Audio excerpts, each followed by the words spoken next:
Hello, hello, hello. How's everyone doing today? Hello, hello, hello, hello. Hello there. What the heck was that? How's everyone doing today?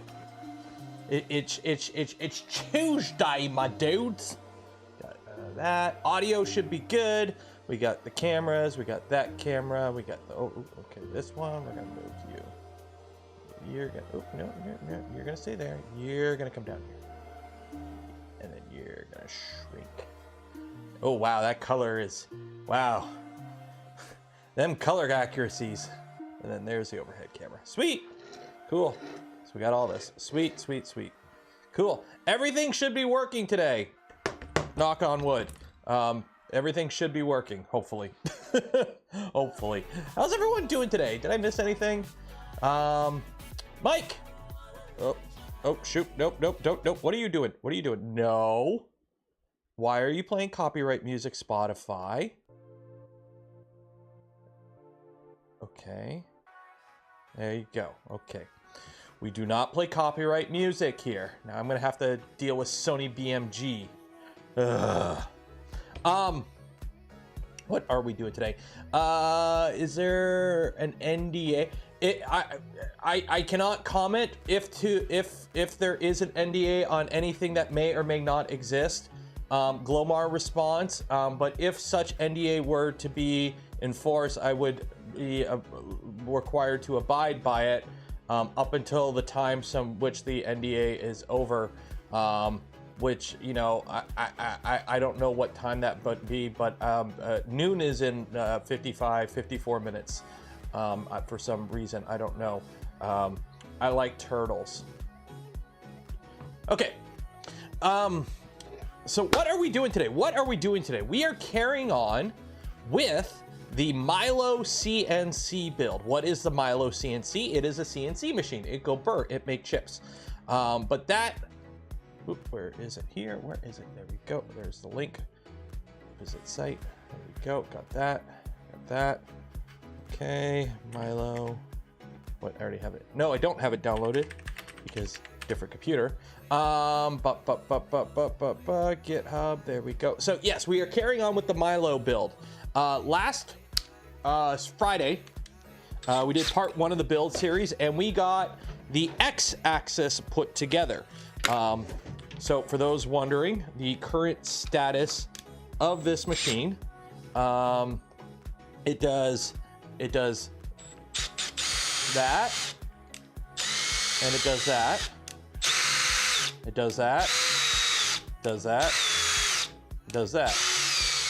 So as you can see, it does stuff, but that's about it. That's as far as we got. So this is the Y, is it the Y axis or the X axis? I don't know. It's an axis. I mean, technically, it's not an X or Y axis. It's on a 45 right now. So it's a Y axis, right? Actually, I want to put you in the middle.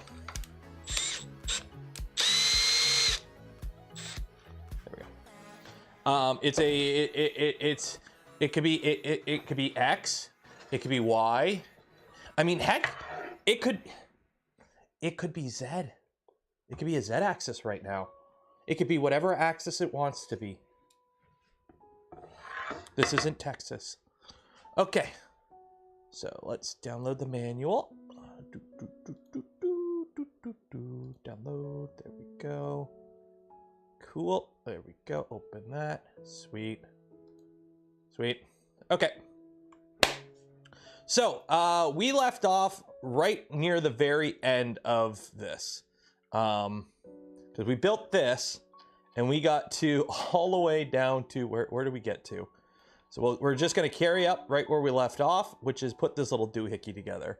Because I didn't want to put them on Saturday, because the last thing I wanted to do was put it on and then, oh no, stuff broke. So where are my printed parts? Let me get my boxes here. Get my boxes set up. We got this box, we got this box, we got this box, got this box. Do I hear Minecraft music? You can all go there. Gonna need you. Anyone else hear Minecraft music? Why do I want to play Minecraft all of a sudden? Get this set back up with the clamp. Did I catch 3DPME build yesterday? No, I did not, and I'm purposely not watching other builds because I don't want my experience. I want my first experience to be my first experience, right? I'm trying to avoid spoilers, essentially. Am I going the right way? Yep.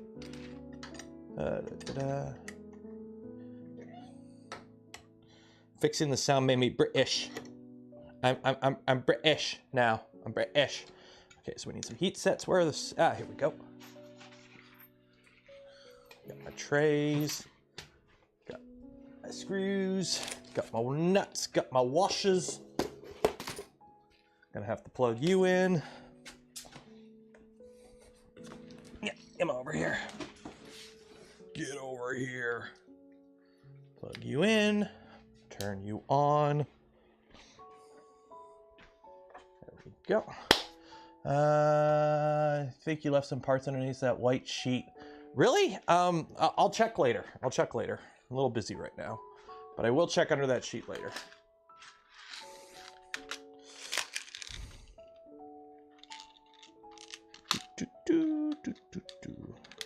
So we need to put some heat sets in. So the first thing we're doing is putting some heat sets in on this. So while the heat set iron heats up, I got everything ready. We'll do the usual welcome bits because I think everyone's about here right now. I know it's the earlier time slot, but it do be what it is. Hey you, do you want to win some filament? Every stream we give away a spool of filament from Polymaker. Link in the video description. Enter for your chance to win because it's free filament. Who doesn't want free filament? I don't know about you. I'd take some free filament. So enter for your chance to win some filament from Polymaker. Link in the video description. Okay, there's two of these. So there are two of these parts appears. One of them has a much more pronounced slope. And it looks like we are dealing with the one with the more pronounced slope. So. There we go. Put the heat sets in. And this is for one of the drag chains, I'm assuming.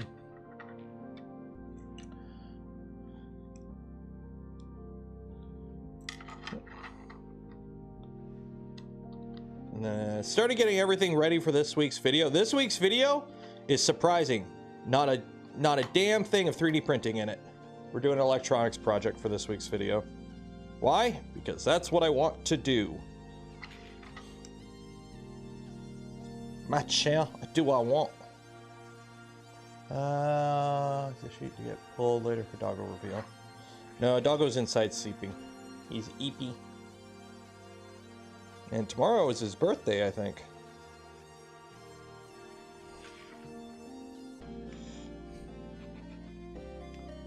Okay, so that's that. Turn you off.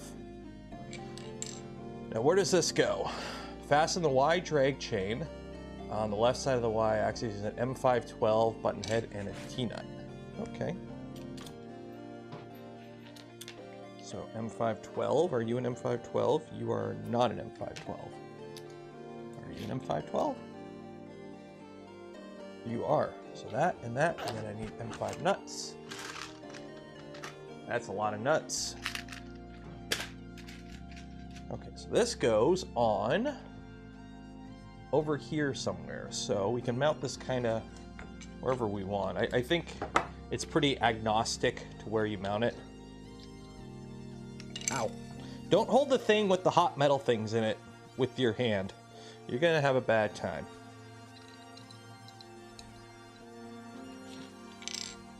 It's gonna hurt. Can you please call out the A1 owners not to use option 2 self-repair? Is it illegal, at least in the EU? Christian, so here's the thing. I'm not your mom. I'm not your dad. They know in the EU, you're not allowed to work on mains without a license. If you want to do it, that's on you, bro. I'm not going to tell you to break the law. I'm not going to tell you not to break the law.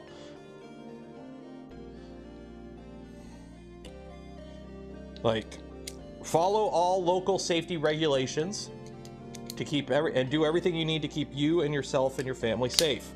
But I'm not your mom, I'm not your dad. You want to play with fire? If you get burned, don't come crying to me. Personally, I would be getting my money back because they've demonstrated their ability to rush a product out the door without thorough testing.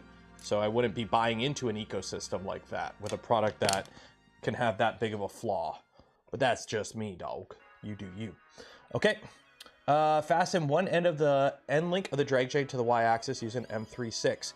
Drag chains have two different sides, a fixed side and a free side. For this setup, the free side is connected to the rear drag chains and shown in the last image. The fixed side attaches itself under the XY drag chain, which is bolted on the back of the Y carriage. Okay. So we put the side with the nubbin on that. Now, I've got some drag chains here, and I don't know which one's which. Are they called out? I'm assuming the short one is Z, and then the other two are the same length. So which one is which? I don't think it really matters. One's like one longer than the other. So I'll go with the shorter one here, or the mid-size one here. I don't think it really matters.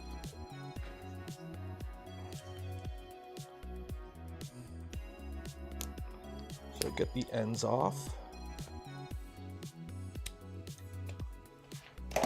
Now for this, we get this side. And where are my M36 cap heads?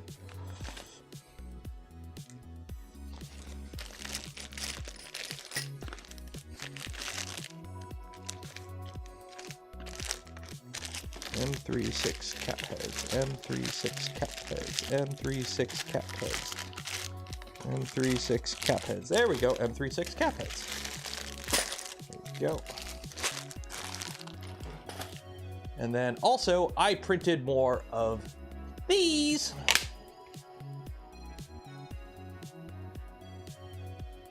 Where did I put the M3 cap? Did I put them back in the bag? Did I put them back in here? I did. I'm a big brain. Biggest brain on all of YouTube. There we go.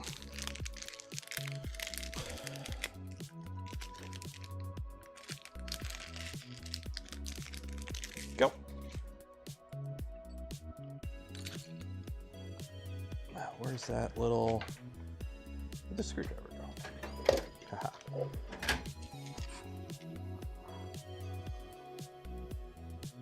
Okay, so now we put this one, which has the little nubbin in it. You can see it's got the nubbin. That one goes here.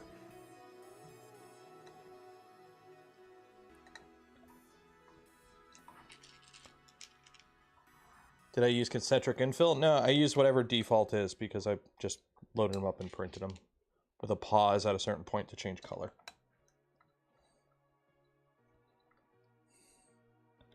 Okay, line that up somewhat square, tighten that. Make sure you use all three. If you don't use all three, your drag chain will explode mid machining operation. You need to use all three, otherwise the whole thing will explode.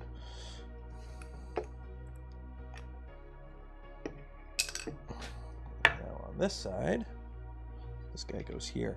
Now on this one, it's okay to use two because it's upside down. So gravity will help it. If you only, it's okay to only use two on this one. Hello there, the name of 3D.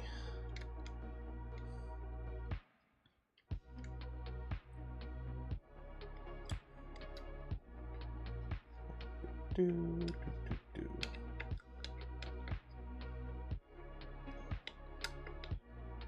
we go. No, I didn't use Loctite on these. I'm pretty sure we'll be okay without Loctite. And I lost my things again.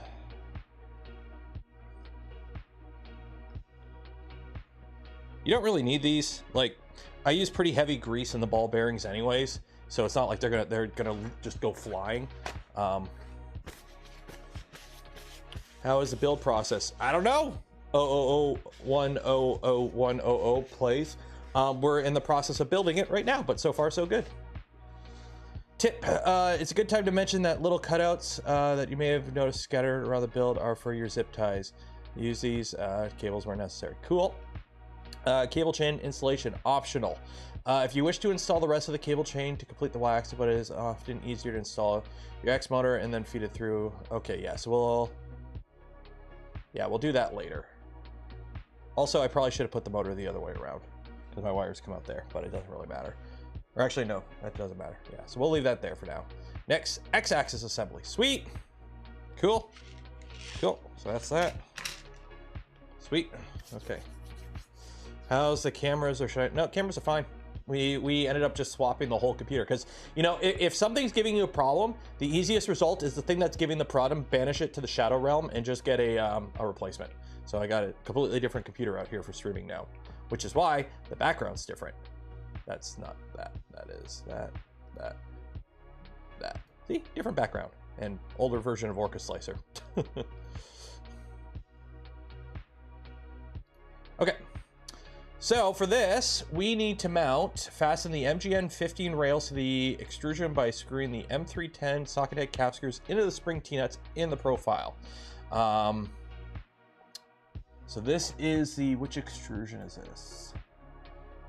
So this is the open build 4080 C-beam 500 millimeter long one.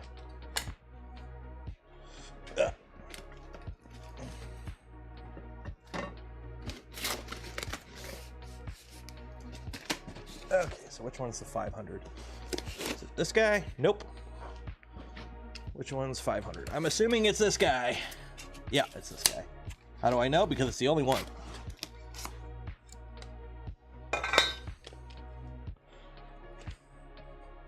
Okay, I'm gonna put you over here for now. Because you are what we care about now. So we're gonna need our rails.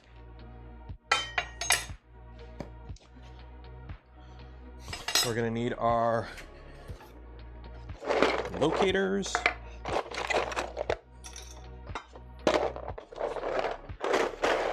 Okay. So again, I'm doing this slightly different. It says every other, I'm using everyone. Why? Because I am.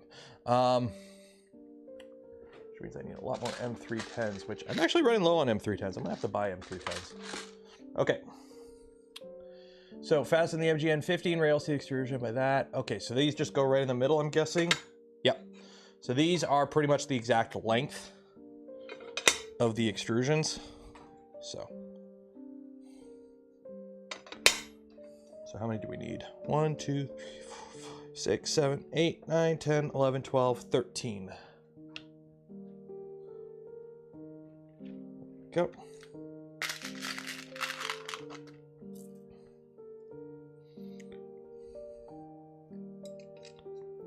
One, two. You're not the right one. 3, 4, 5, 6, 7. Come on, guys, count. 8, 9,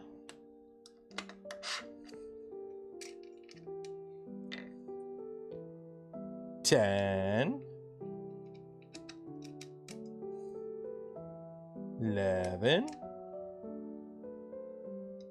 12, and lastly, 13.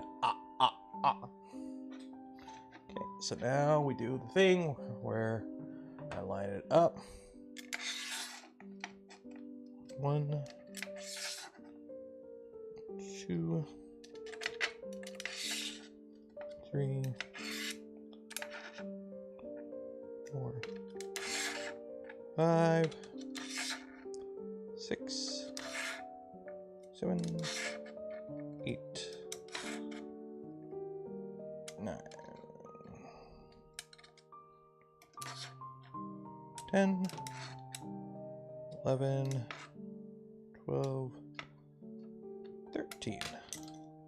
There we go.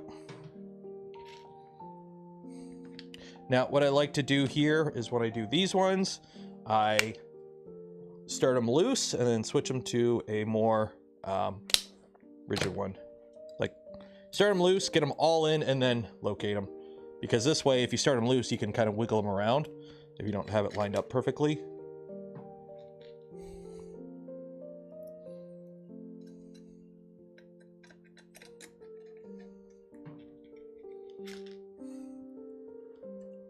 First project in mind with the Milo. A bunch of test cuts for one. But I would like to try machining some 3D printer parts out of Delrin. Just to see. I might talk to Vitelli, the guy who designed the CNC tap, if it would be possible for him to let me use the file for that to try and machine one of my own, because this can do aluminum in the right conditions. So it'd be interesting to see how, you know, machining my own tap mount would work, kind of thing.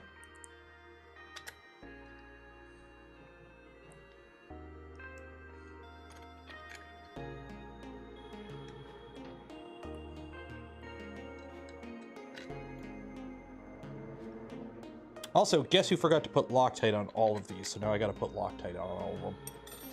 Guess. Get the Loctite. Where's my Loctite? Where's my little dip tray?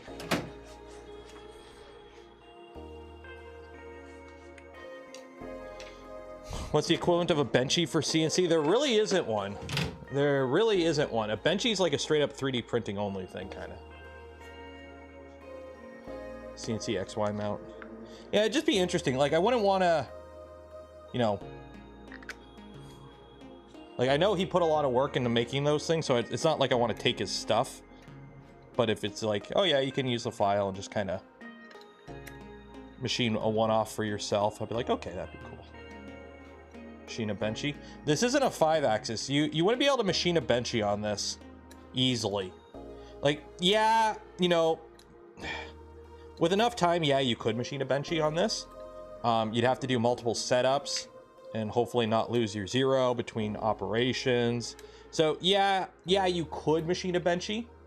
But that's like a lot of work, because you'd basically have to machine it from each of the sides, and you'd still not be able to, you would need a 5-axis to machine a proper benchy. And this is not a 5-axis.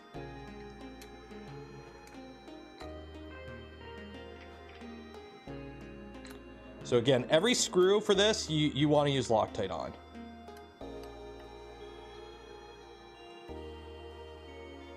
Oh yeah, you'd be using a ton. It'd be like easily, I don't know, it depends on the detail. Like obviously you would need a top down, you'd have minimum of 6. You would need minimum of 6 ops. Wait, that's the wrong screw. Minimum of 6 operations, and that's still pretty, skipping a bunch of it essentially.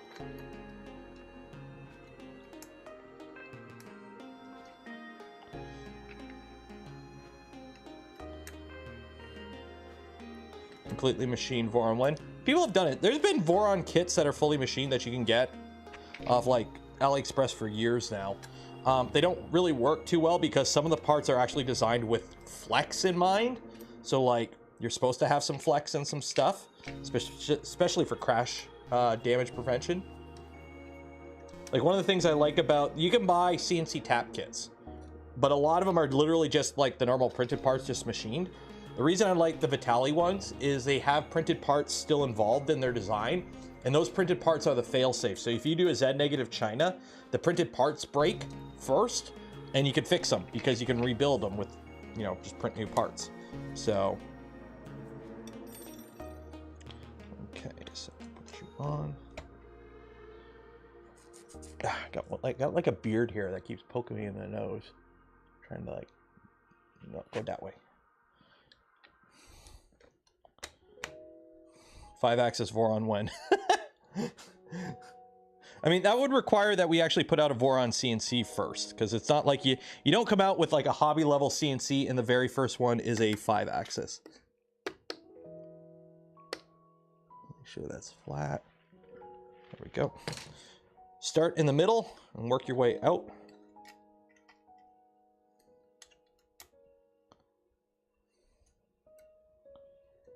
Just welded square tubes for the frame. That is, in my opinion, masochistic behavior. Trying to keep that square, because when you weld stuff, it warps. Like the heat from the welding, your metal, like it'll move like crazy. So keeping everything rigid while you weld it and not have it be overstressed is, ooh, and square. Oof, that's a lot of work.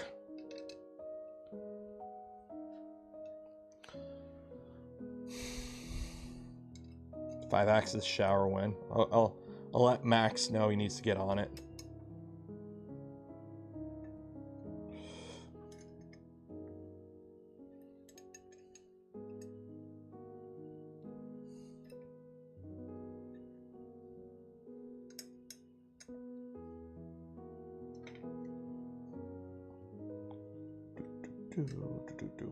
Phenomena. Do do do do. Phenomena. Do do do do do do do do do do do do.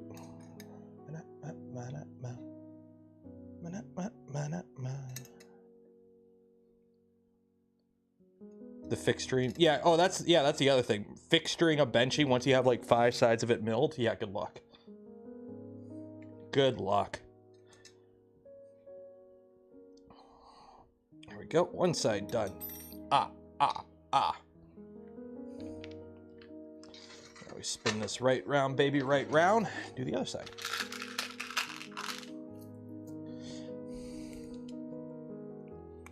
One, 2, 3, 4, 5, 6, 7,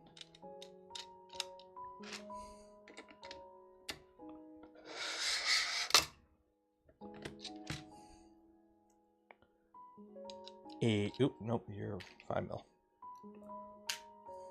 8, 9, 10.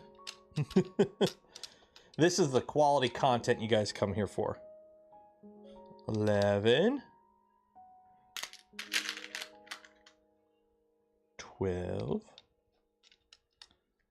Yay, 13. Woo, 13. Okay. Line this up now.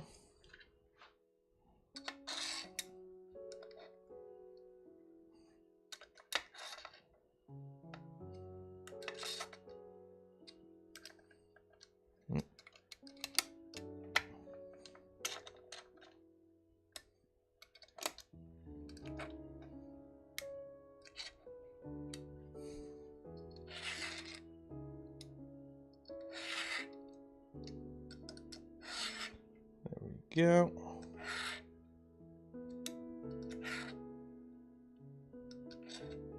Did I miscount? Did I forget how to count?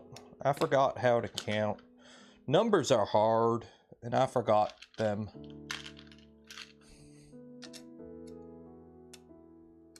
There we go. I might not have enough M310s for this shit. Okay, so while I'm doing this, I know it's super exciting to watch me put in screws.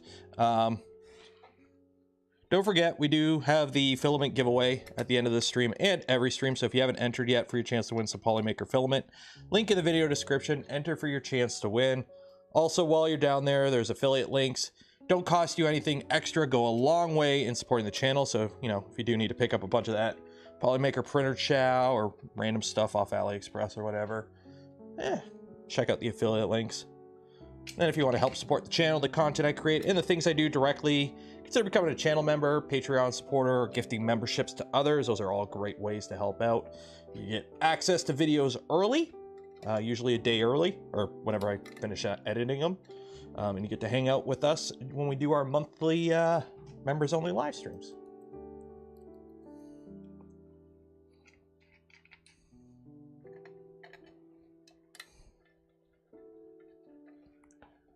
And that is it for M310. So now I gotta start rating my stash.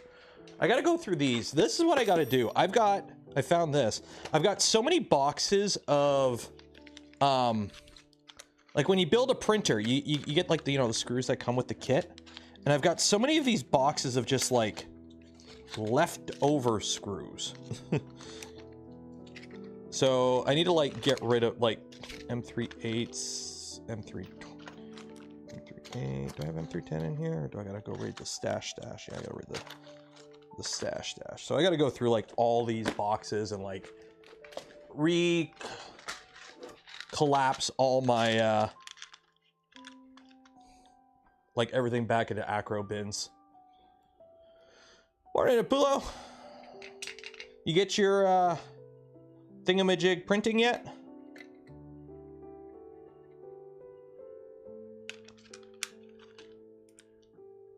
Yeah, you can see, yeah, we got 1440p stream quality here. 1440p stream quality, audio is working. We don't have audio issues. The level should be good, unlike freaking Friday stream. That was, I feel so bad because I'm like, everything's fine. I don't know what the hell you guys are talking about. As soon as the stream ended, I went and listened back to it. I'm like, oh no, audio levels were right. Like, I don't know what the hell happened there.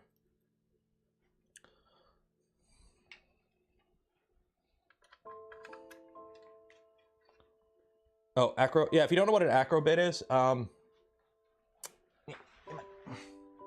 it's that. See this? That has like all these little drawers. One of those. So that's an acro bin. They're really handy to have. Yeah, you can print ones and whatnot, but just buy them. Just buy the real one. It's, you know, it's gonna last longer. They're not that expensive when you grab them on sale. And you can mount them to the wall. Like they actually have mounting points for the wall, so it won't fall over on you, which you don't want to drop one of these. So anytime you move it, make sure you tape it shut. Nothing will stress you out more than going, I'm gonna move my acro bin that has, what do we got? We got 1, 2, 3, 4, 5, 6, 7, 8, 64 of these drawers filled with screws. There's no retention other than just friction. So if you were to tip it, they would all fall out. So nothing is more stressful than going, I need to take this off the wall and move it to the garage and then mount it to the wall and not drop it. Moofy, thank you for becoming a member. You like the music? Yeah, we got the backing tracks chill soundtrack is playing. My normal lo-fi music I can't use because I keep getting copyright struck, and it is ungodly annoying to have to deal with that. Oh no, I don't have any more M310s. Shit. Am I like that out of M310s? I mean, I have more. I just gotta find them. Where are they? No, not you.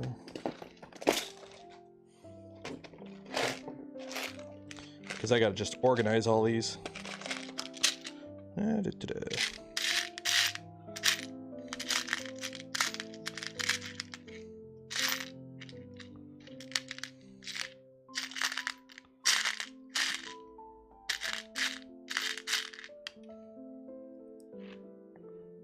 Is this an M310? I don't know. Is it either an 8 or a 10?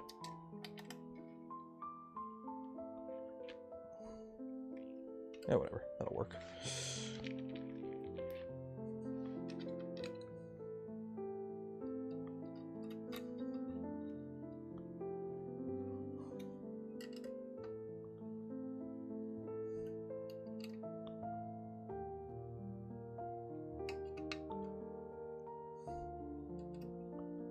Tom, thank you for becoming a member. Cheers and appreciated. So again, make sure you got these locators on here when you're tightening these down. This makes sure that your rails are centered to the extrusion. In a perfect world, you would want to mount one rail on a machined surface that's indexed, and then you would use that one rail, basically slap a carriage on it, put your indicator on it, and then you would indicate the second rail to it. We're not doing that here. This isn't that kind of CNC. But in a perfect world, that is something you would want to do. Also, I gotta really turn that off. That is getting really annoying. I keep forgetting the Tallboy has clipper screen, and it does the screensaver where it just scrolls through all the different colors. And it's super annoying because now I'm seeing it.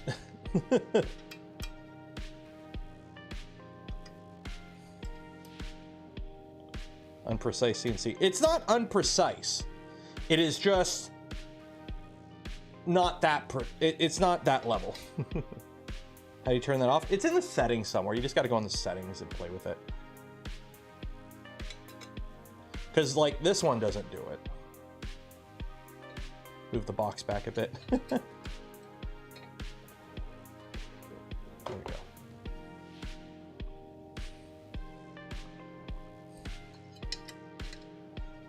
But I will say, the x-axis, I played around with it. It's only got like 0.0, what is it, 0.1 or 0.01? What is this?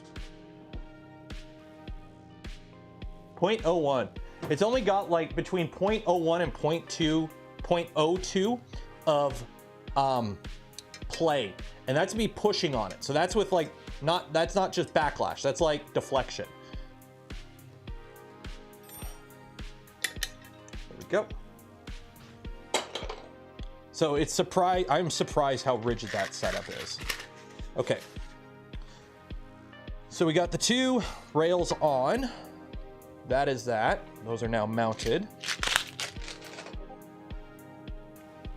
Let me put Discord back in streaming mode here.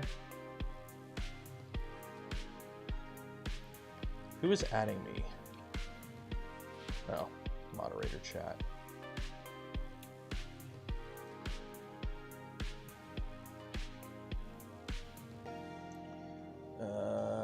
How do you put streaming mode back on?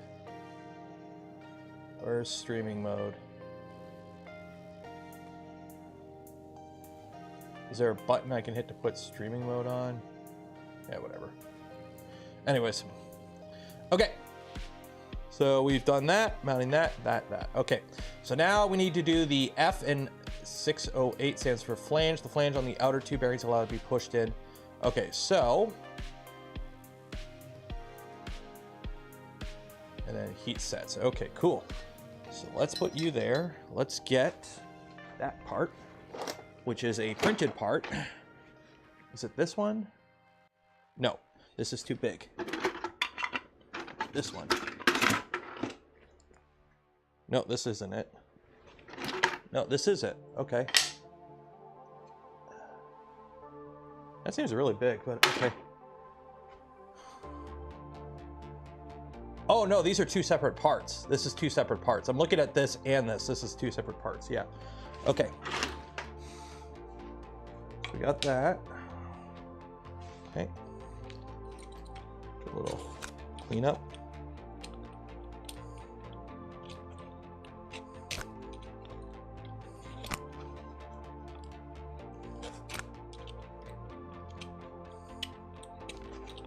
Okay. So this we have 60. Okay, I gotta turn you on. We need 1 608 bearing and then 2 F608s. So one of you. 2 of the flangey boys. Okay.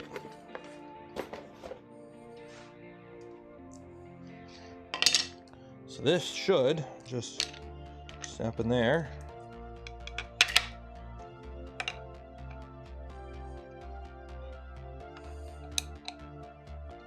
Let's see here.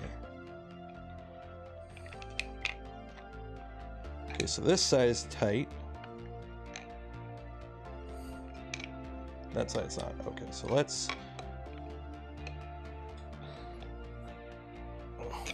Oh, what? Okay, well, when in doubt,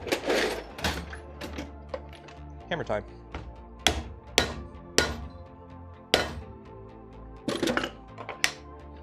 Make sure it's flat. Hey, it's flat. Okay. And then I'm gonna have to heat this one up too, so let me stake this. No, not yet. Where is my extension? Oh no, my extension cord! It is buried.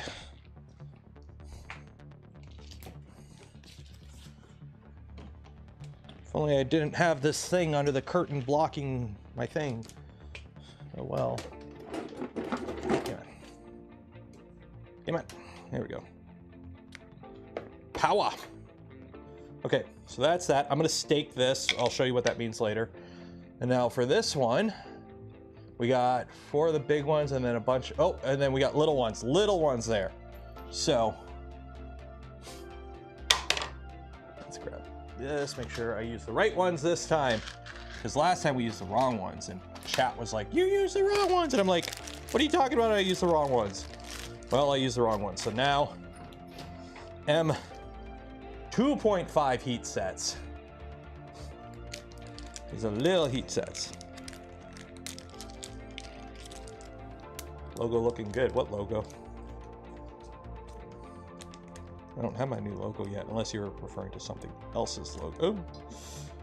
Okay, you know what? You can go in here so I don't lose you guys. There we go. Okay.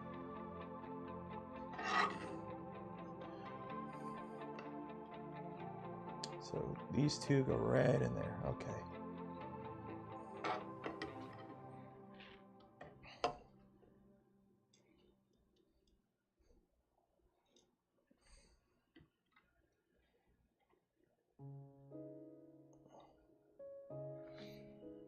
There we go.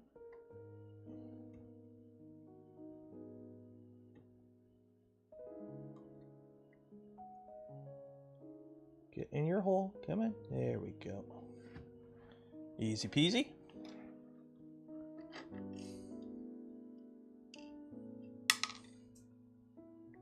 That one's gone.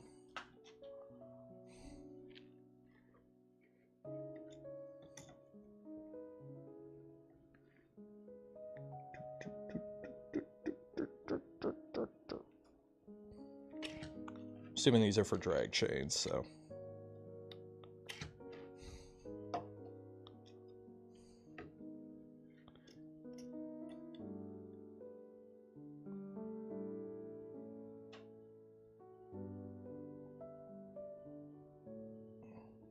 Why am I working like this, like a Neanderthal? Where is it? 1, 2, 3 block. Remember how I said once you get into CNC, 1, 2, 3 blocks are going to be your friend?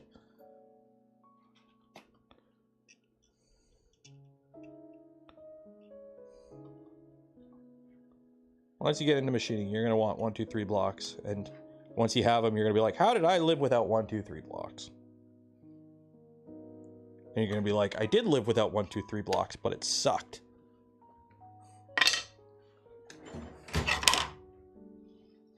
Okay, so let's stake this now. Staking is easy. All you do is, so this one is friction fit, but this one, you can see it doesn't stay in, right? It falls out. So all I'm doing is just taking a hot iron, and it's called staking, but you basically just kind of mush some plastic into it.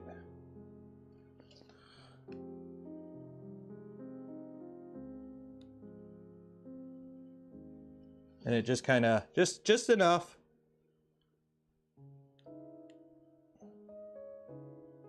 There we go. That it will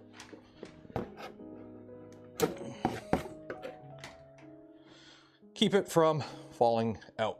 And then you could, you know, just kind of clean it up. You're not going to see it anyways, but that'll keep it from, you know, as you handle it, get it ready, keep it from falling out. Okay, so now we got all these heat sets in there. 1, 2, 3, 4. We got 4 of these big chungus guys. M5 heat sets. So you could use your fancy press, but I've got 2 irons set up. So now I only need to use 1.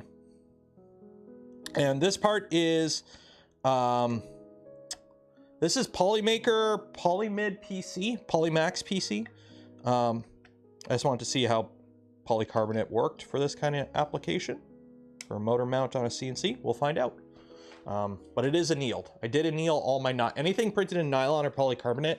I annealed it per manufacturer instructions, so should be pretty good, hopefully.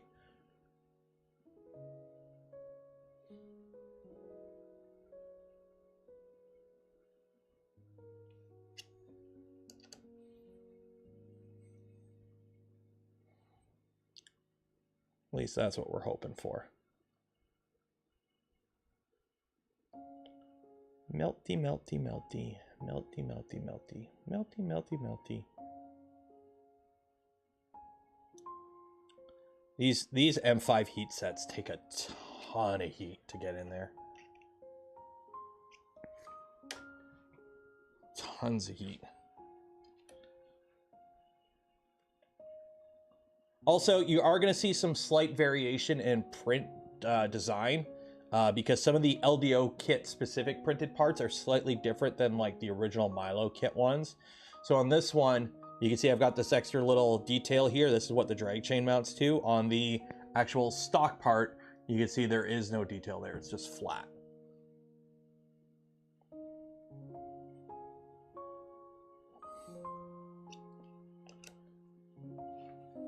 Printed parts look really nice. Thank you.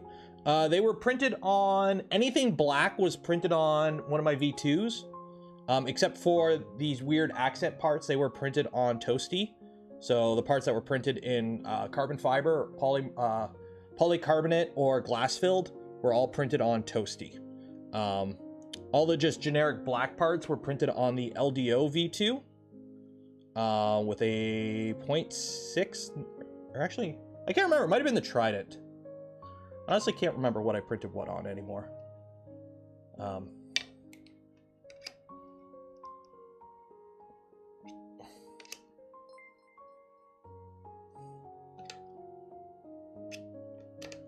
There we go.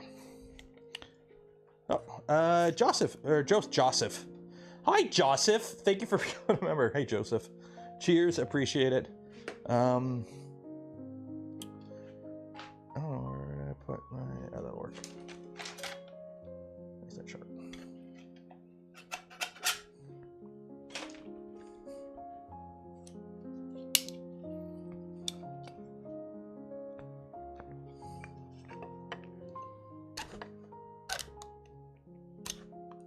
Get rid of that little brim that sticks up. There we go.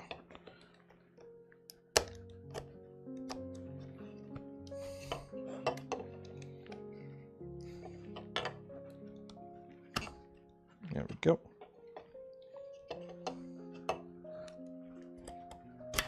There we go. And then the last one.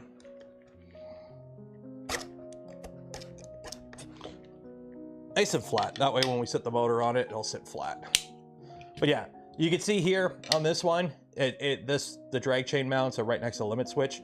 Whereas on this one, we have this little tab that sticks up. This is LDO specific part. If you buy the LDO kit, there is a link to a GitHub page that has all their specific parts. Okay, fasten the X-axis motor mount to the 500 extrusion using M512s. Okay, so looks like I flipped this upside down. So rails down, laces out. This mounts on here using, so where are these holes? Oh, those are from the heat sets, okay. Actually, let me clean these out quickly.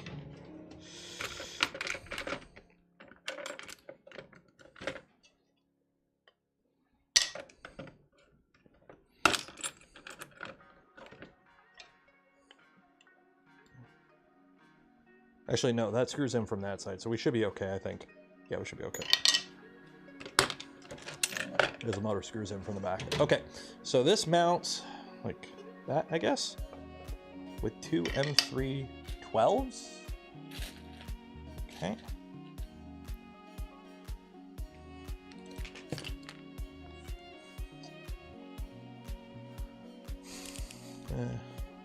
Okay, got my LTT store screwdriver. Off camera, so we're just gonna mount this like this.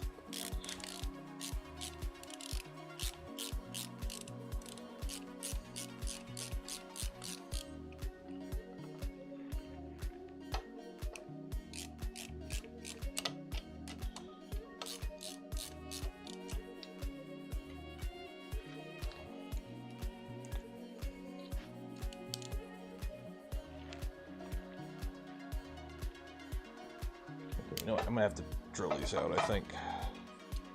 Because they're just slightly tight. Well, we're not locating right. Yeah, I don't like that. I'm gonna drill these out. Open them up to 5.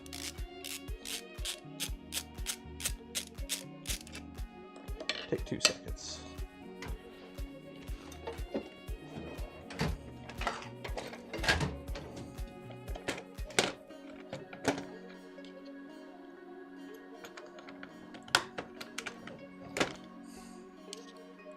One of these days I will buy metric bits. One of these days I will buy metric bits.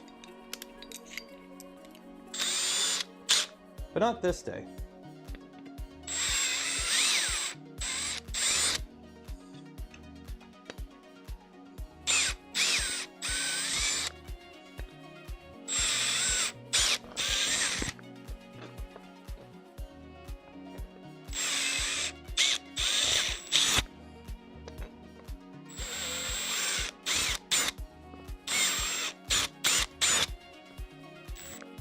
There we go. Are my reamers metric?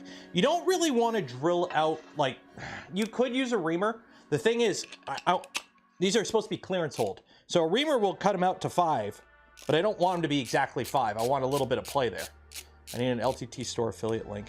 Do they, I think LTT store does do affiliate links now. I have no idea how to get on that though. Like I don't know what the process is to get on the LTT store affiliate program, if there even is a process.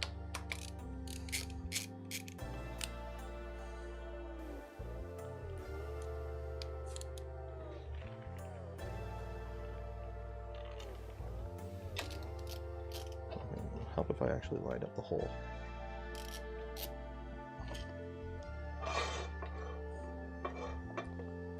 Right, no, come on.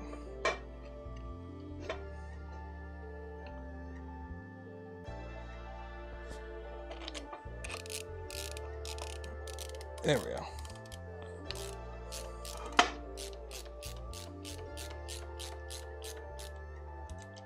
Tweet at Linus.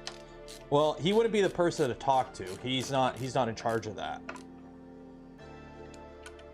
He's not in charge. Linus isn't in charge of that. So, yeah, well, I could slide into Linus's DMs. That's not the right way to do it. Hey. So we got the motor mount on. Any gap? Nope, that looks good. Okay. Now we fasten the X-axis motor mount to the 2040 extrusions using M520s. Okay, so we got 2040 extrusions. I'm assuming it's these guys.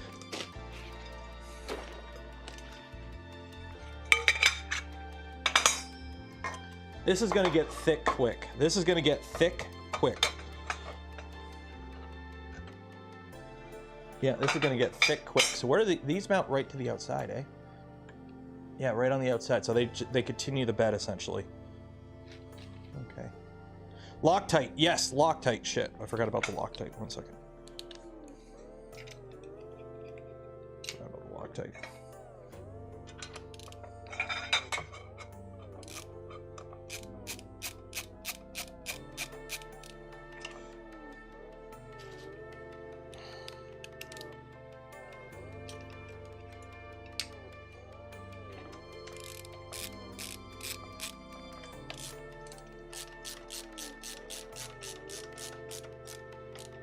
Said about the Mark IV firmware. Well, you want to know what's really exciting? If you guys behave, a little birdie dressed in a DHL suit may have dropped off a printer from Prusa today. So if we hit, how many people got 433 here? If we hit 400 likes before the end of stream, I might, you know, give you a little sneak peek as to what that little birdie dressed in the DHL suit dropped off from the Czech Republic today.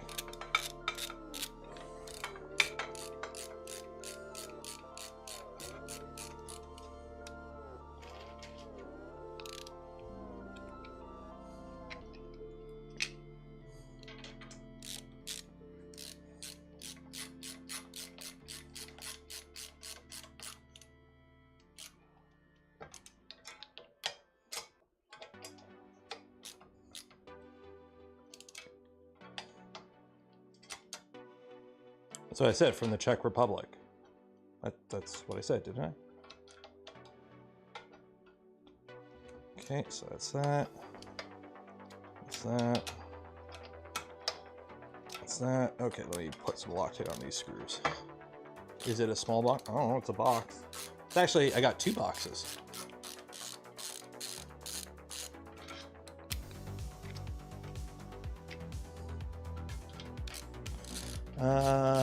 And behind you, under the cover, is the magneto. Really? I don't know. Some people keep saying there's a magneto under that blanket there, but I just don't believe them. Like, I would know what's under there. If you're like, oh, it's a magneto, I can tell from the spool holder, and I'm like, are you sure about that? Because spool holders are pretty common on a lot of printers. So, like, just because it has a spool holder in the position where the magneto is, or where the magneto keeps its mounted, doesn't mean it's there. Like, let me take a look here. Like, yeah, just because there is a spool holder right there, you can go down here for now. Just because there's a spool holder there doesn't mean it's a magneto. Like, I mean, sure, yeah, the enclosure kind of gives it away that it's a magneto. Okay, shit, I guess you're right, it is a magneto. Oh well.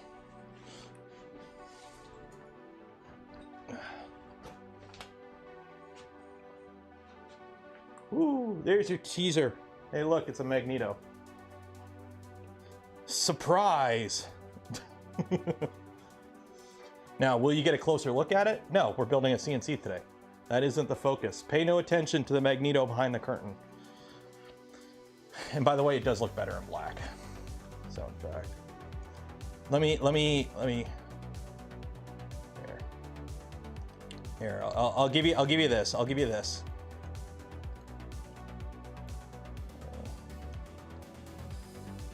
F11. There. Enjoy it living on my floor because it's heavy as shit. There you go. There you go. Magneto minute. Here, let me. Where's Joel's? I know Joel posted a picture of it. Joel. There we go. Quote.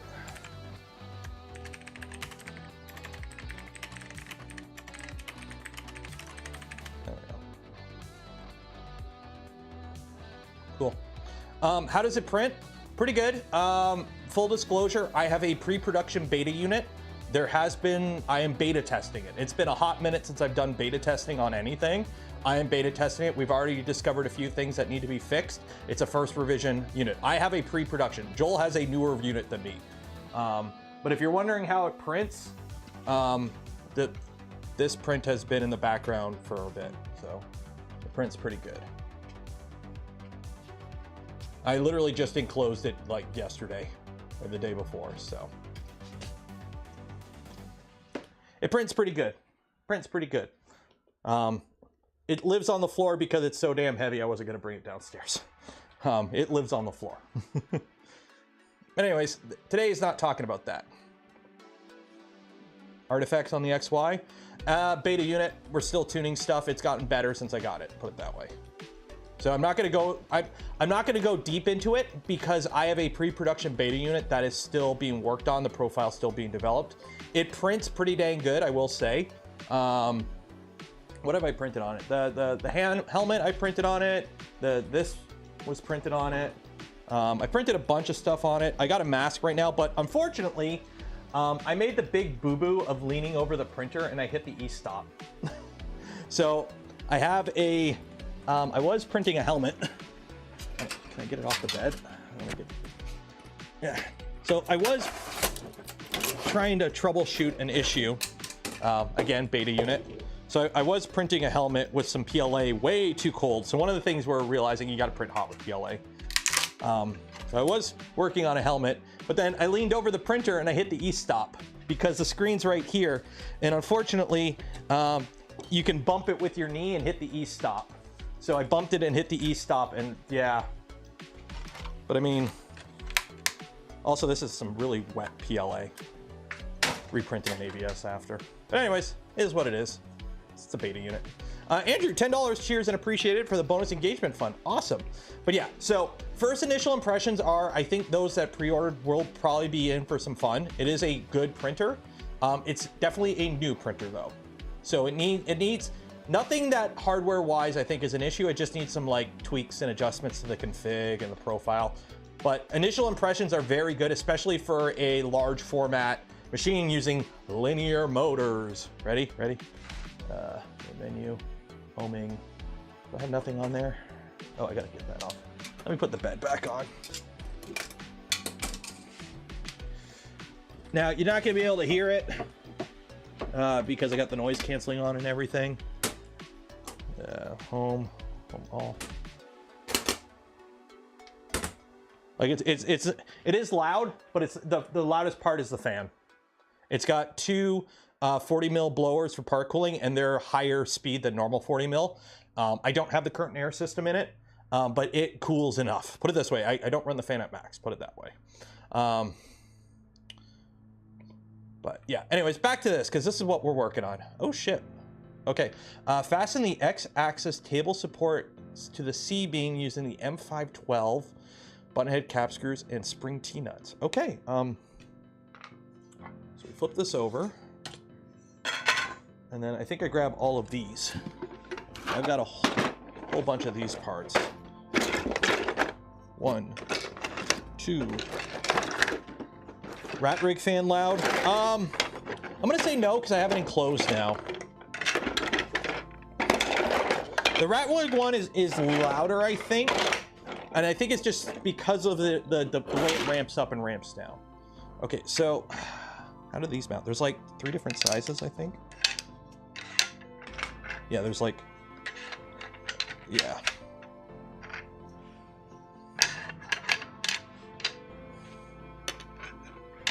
Middle one, and then the other one, yeah.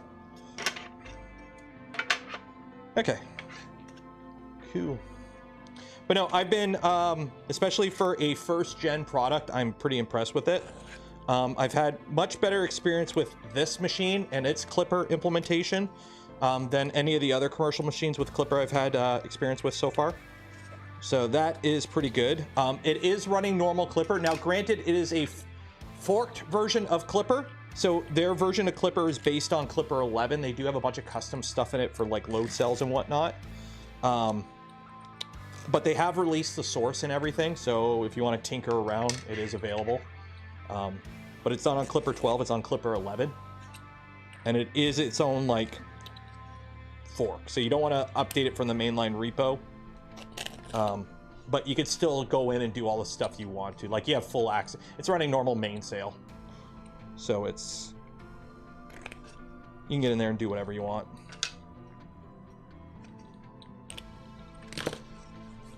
It's all forked up. Okay. So there are 3 different there's 2 different sizes for these. You print 4 of these ones that are the shorter ones, and then 1 big one, and they go in the middle. And this goes like this, and they all clamp in. So this is gonna take a while. So I'm gonna start on this side, which is already tied together, and work my way towards the outside. Yeah, this is gonna take a while.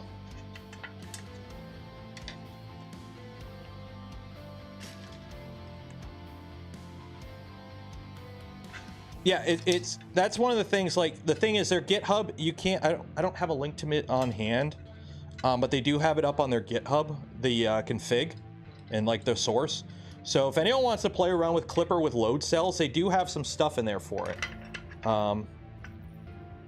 So you might be able to roll your own. I saw somebody posted a link to a printables page where somebody got an extruder working in Clipper on a Voron. That is pretty interesting, I will say. That is something I'm a little interested in. The only downside is you can't buy an extruder by itself right now. You have to, you basically have to buy the upgrade kit for a Prusa Mark III that comes with it. which kind of sucks, but is what it is.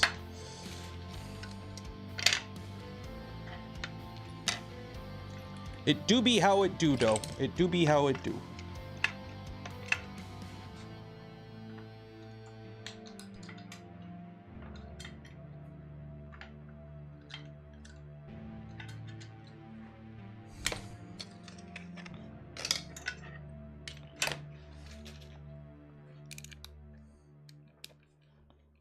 Camp is part of Clipper now. If I'm not mistaken, Camp is actually active in Clipper now.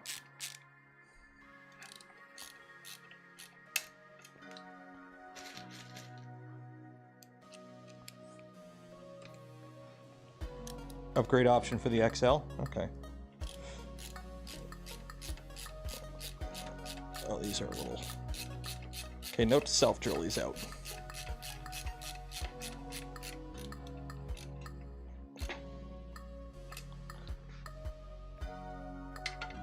Okay, so you got to put in the ones that go this way first to have the best luck.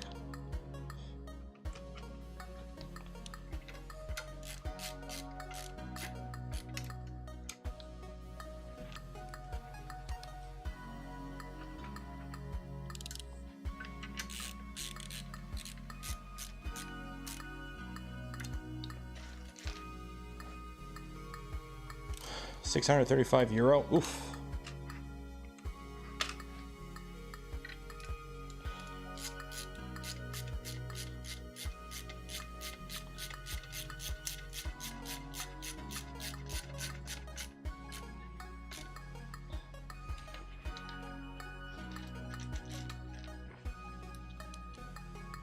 There's two different sizes of bolts here.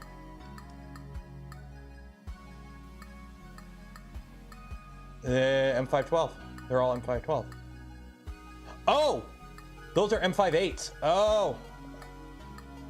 Okay. Shit. There's two different sizes. These are M58s. Yeah, that explains it.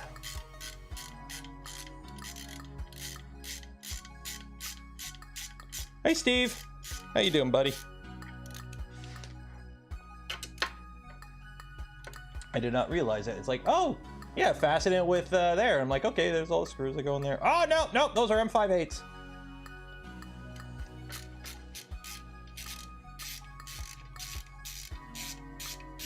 Uno momento, por favor. In biblioteca DC. M510. M58.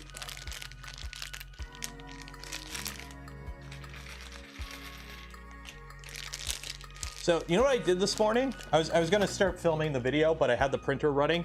That good thing I let it keep printing so I can accidentally hit the e-stop and cancel a print. But I found a new YouTube channel. It's always fun when you find a new YouTube channel for like something new or something that you're like, and then you just binge it. And you're like, oh my God, you have like 8 years worth of content. Sort by all, sort by most viewed, show me what you got. And you just sit there and just binge a YouTube channel. Love that.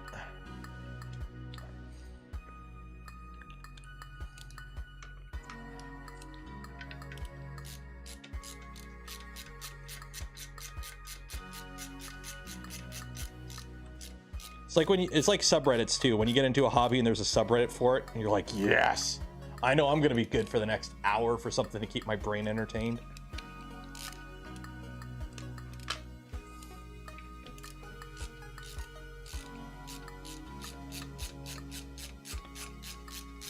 So today, unfortunately, we're not gonna be able to run long with the stream because I gotta go pick up the little guy from school. So whatever we get is where we get. I gotta end it at 2. Put these out.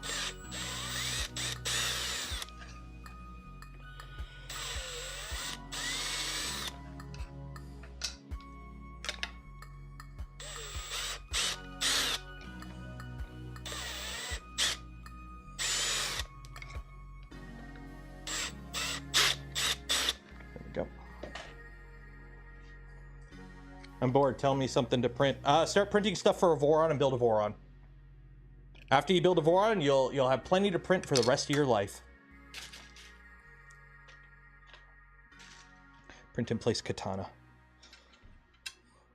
What time is it? Oh, 12.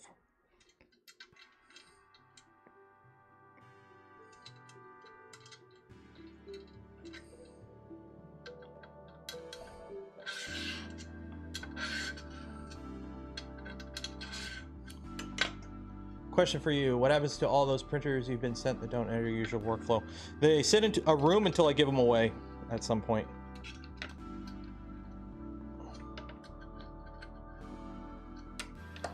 Like, I've given some printers to family or neighbors or friends or whatever. Problem is, I don't really have a lot of people near me, so it's not like I could just, you know, I can't do the Joel thing and just drive to a Starbucks and be like, hey, whoever meets me here in the next 10 minutes gets a printer. Simply because he lives in Seattle, and I live in the middle of, well, not middle of nowhere, but outside of a relatively minor Canadian city. So it's not like there's, you know,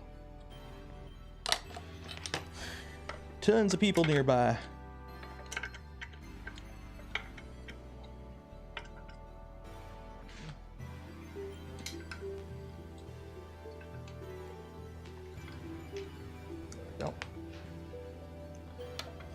Here in Montreal, make the drive. No, you won't. Let's be honest. No, you won't.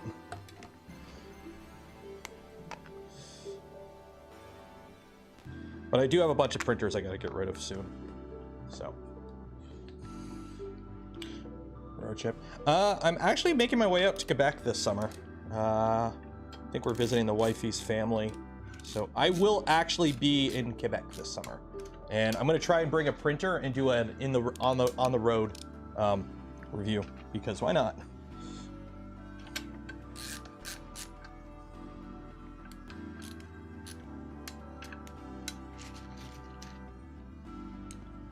We're in Quebec. They live in the Sherbrooke region, put it that way. And that's as detailed as you'll get from me, because you don't need to know that. Like every now and then somebody's like, oh, hey, how old's your kid? I'm like, you don't need to know that. Like, it's just kind of creepy. I'm sorry. Back mounted Delta. If I had a small little Delta. Because I got the Osmo now. I got the DJI Pocket Osmo. So I can do, that works really good as a standalone camera.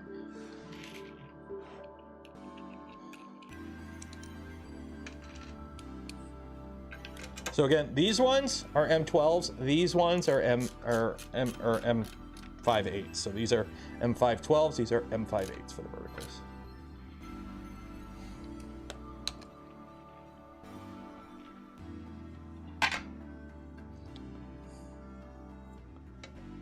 Actually, one second here. Okay. Crack these.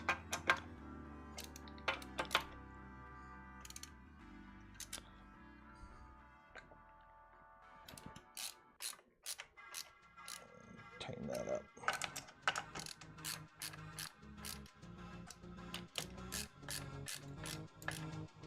There we go.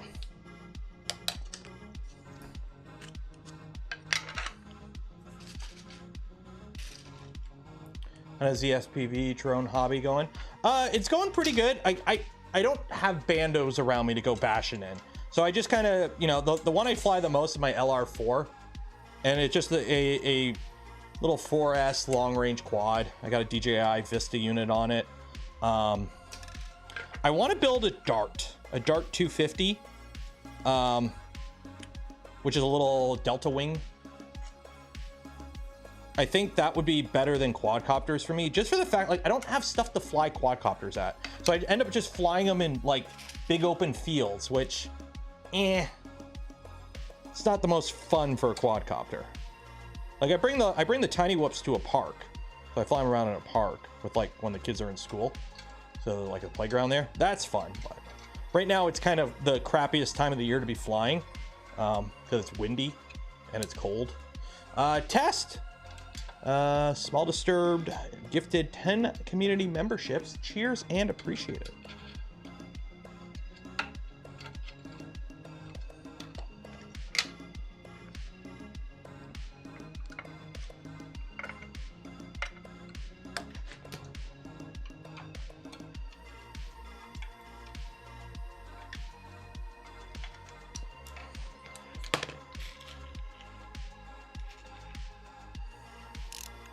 Yeah, drone. Yeah, that's another thing. Like, a lot of my FPV stuff is used. Like, my goggles are DJI Gen 1 goggles. Why? Because somebody gave them to me. And I have like an adapter on them so I can fly my analog stuff with them. So most of my stuff is secondhand or budget.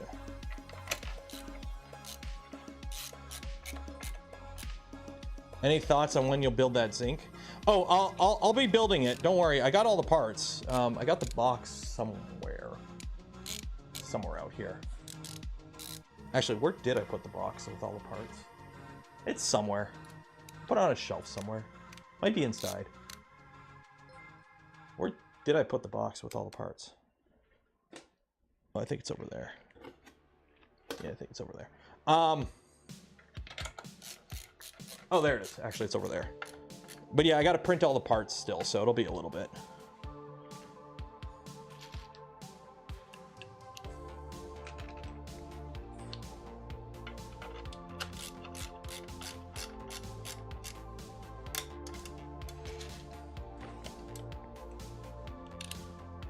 Drop more than one F-bomb. So maybe we make that a Saturday night build then.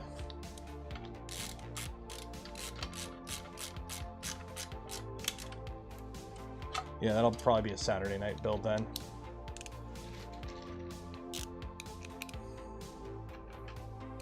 What was the filament they recommend you print it out of? Was it like carbon fiber PETG or something?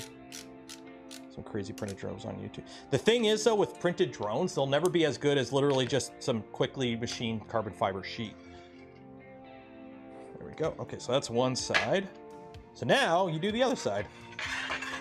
But yeah, that's the thing with like a drone. Like you can print the coolest quadcopter frame, and literally a piece of a carbon fiber frame that you bought off AliExpress, made out of like 3mm carbon fiber plate, will probably beat it.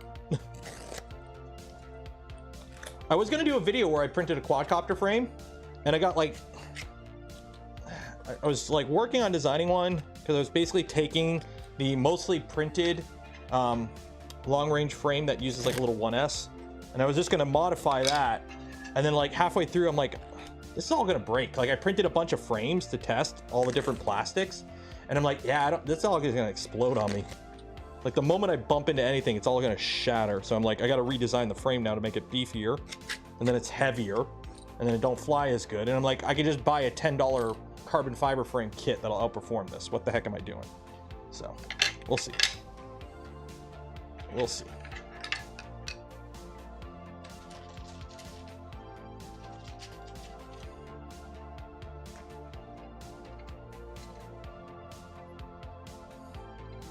Also, for those at home, don't forget, I think is it North America only? Tomorrow's Valentine's Day. So if you forgot to buy something for your significant other, you might want to hurry up on that. Because tomorrow is Valentine's Day, at least for those in North America. And I don't know where else Valentine's Day does this date, but North America, it's today, or tomorrow. So hopefully you remember to buy a card and chocolates. With the Freeman Peck. I do have Peck. That's something that changed between now and then. Thing is though, now I need to redesign the frame first before I do that. And then also it needs to be nice out, because right now it is not drone flying weather. Because our winters kind of suck because we get like pretty windy and it's just cold. And considering I live where I fly big open fields, it's not exactly the most fun thing to do is watch me freeze and fly around a big boring field.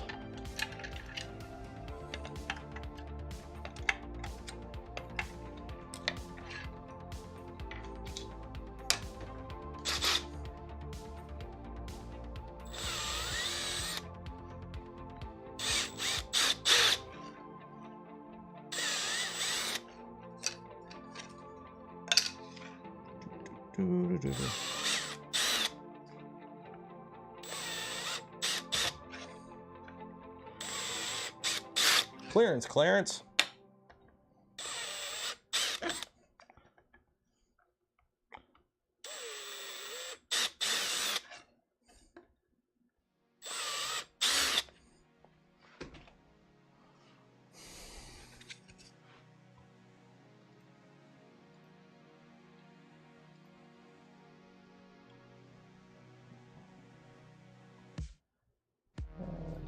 Okay.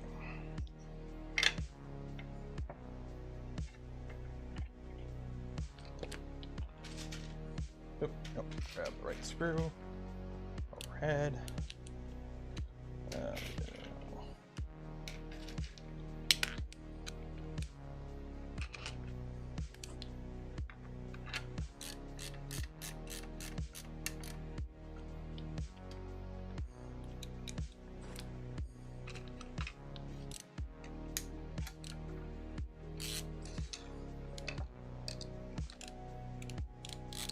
Milo is mainly for milling what materials? Plastics, wood, and you could do certain types of aluminum and extremely light steels if you build it right. But I'm not going to try steel. The most I would like to do is maybe some light aluminums. But really, plastics and woods it'll chew through plastics and woods easily. Steel and aluminum is you're gonna have to know what you're doing. But I've seen this cut aluminum pretty well, so it should be okay for light aluminum duty.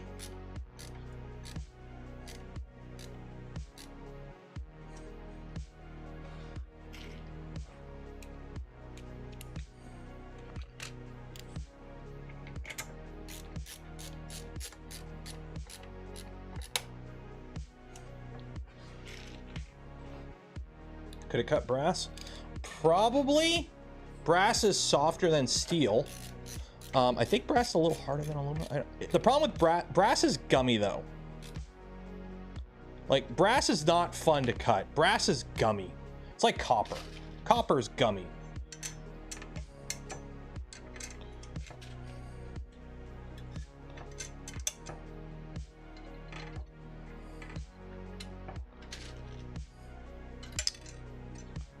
So you got to be careful. Like with a lot of these, how these CNC machines work, right?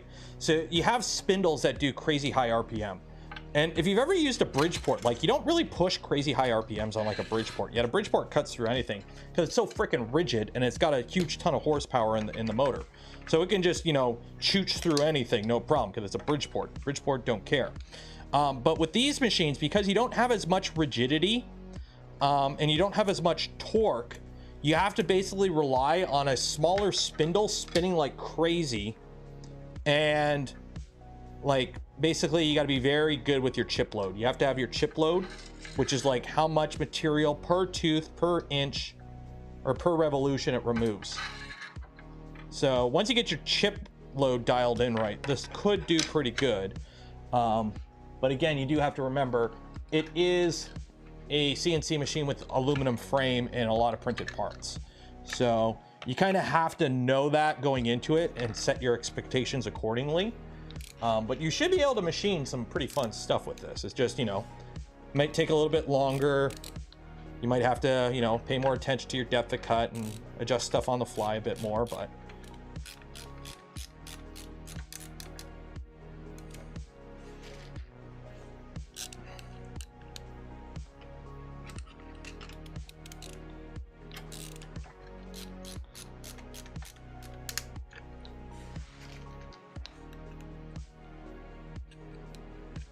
rough cut was, yeah. Another thing you would do is you would like cut everything close to your final dimension and then like do a finishing pass where you only take off like a thou or two of material just to like clean up that surface chatter and whatnot that you're going to get from having to do high speed low cuts. So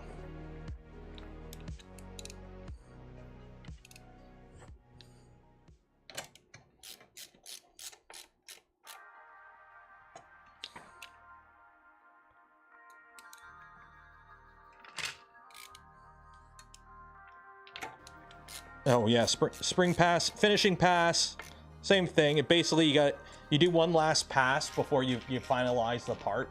That basically all it cuts is, it's not really cutting a lot of material, it's just kind of like making sure you got a good surface finish and final dimensions are good. So what kind of 240 outlet? Whatever building code tells me to put. I don't think I'm going to put like a washer dryer type outlet out here. But I do need to put a 240.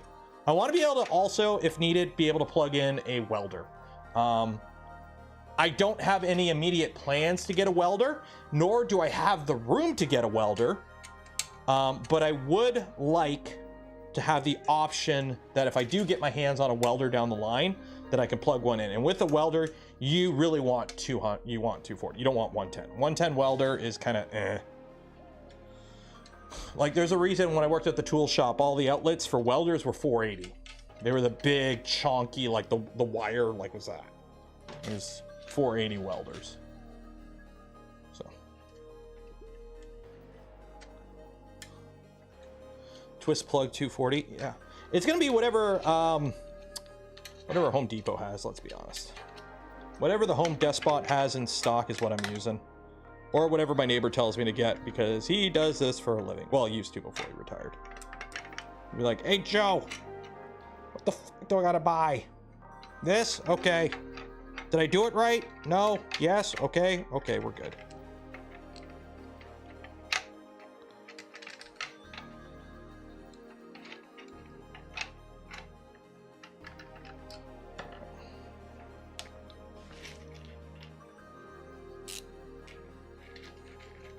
So nice to have a 480 volt. Have you ever seen an arc flash? Who here knows what the proper procedure for turning on a 480 outlet once? So you plug in your welder, or you plug in the hydraulic pump cart, or you plug in, you know, well actually, or a thermolator, and you have to flip the switch. You have to pull the lever cronk to turn on this. What is the proper procedure for pulling the lever to turn on when it's a 480 100 amp circuit that you're about to engage? Asbestos suit and pray to God. So first things first, this is what I was told, and then I've added to it when I was health and safety based on stuff I learned as well. So first thing first, are you right or left-handed? Whatever hand you prefer for whatever it is you do, put that hand behind your back. So if you're right-handed, put your right hand behind your back. Then with your non-dominant hand, you grab the lever, you look away from it, exhale, turn it on.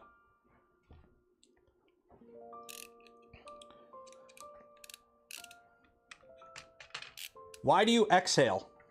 Why do you exhale before? Now, again, you're worried about arc flashing, and I've seen arc flashes. Why do you exhale before you pull the lever?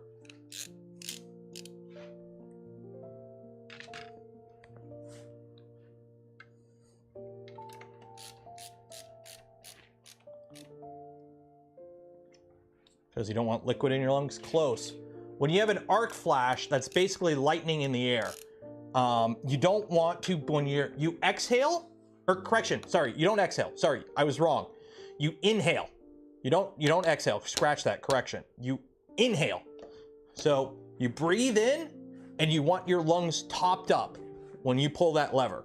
The reason for that is if it, oh, doggo's barking. Gotta go see if we got mail. The reason is if it arc flashes, it's gonna basically create plasma in the air. The last thing you want is, that's gonna shock you in like the oh shit kind of way. So you're gonna go, oh, and you're gonna take a big inhalation of plasmified air.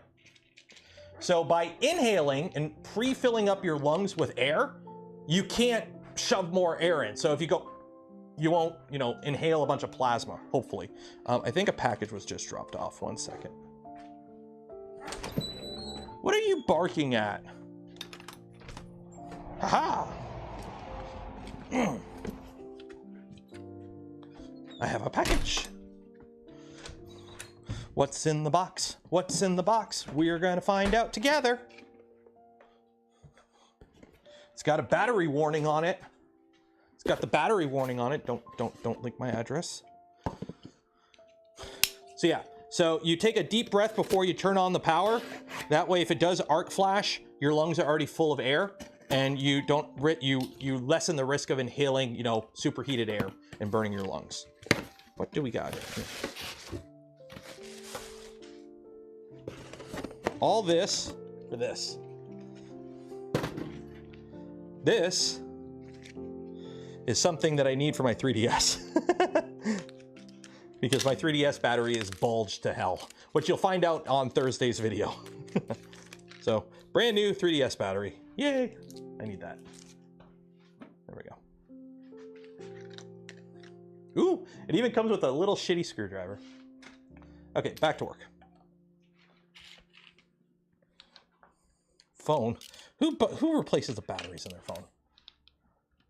Although I will say, my Pixel 6, the battery's still good on it. The spicy pillow. Well, put it this way. So if you don't know, Thursday's video is an electronics project with the, I'm modding the 3DS. No 3D printing involved. I want to do something different. So that's what we're doing this week's video. And part of that is I opened it all up yesterday to make sure I had everything and I knew what I was doing before I did it live on camera, because we're going to be soldering some stuff to the motherboard. And the spicy pillow was very spicy. Put it that way. Okay, so now we have all that on. Okay, double check the lengths of the M5 bolts. If the bolts are too long, you will bottom out the bolt and the extrusion channel will not grip the table supports. If your bolts are too short, you'll break the printed parts if you over tighten them. Sweet. So we have that. So now we have, like, you know what this is? This is okay,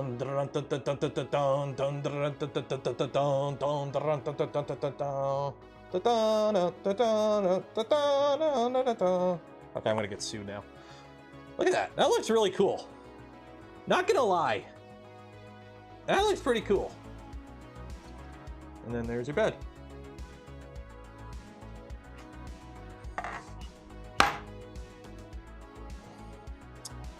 Okay. Slide the table into the carriage on the XY plate from the left-hand side with the machine facing the operator. Okay, so let's get rid of you. Put you on the ground. Are you off? Please tell me you're off. You're off. Grab this guy.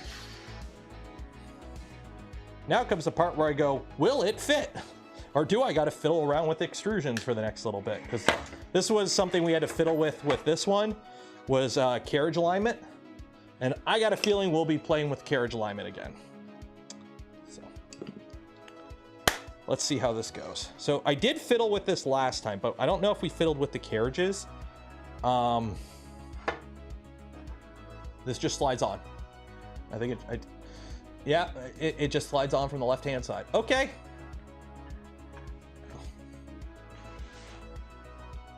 Let's see how this goes.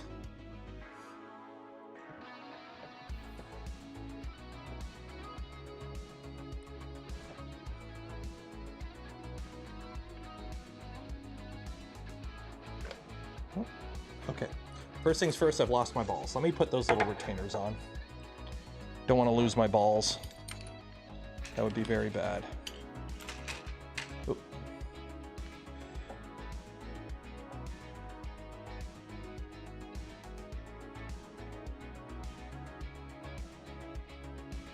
At least getting this first one started, you might want to have your retainers in. Luckily, getting the balls back in these is pretty easy.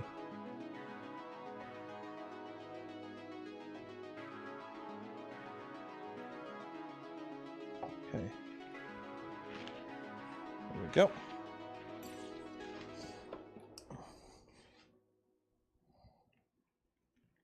There we go.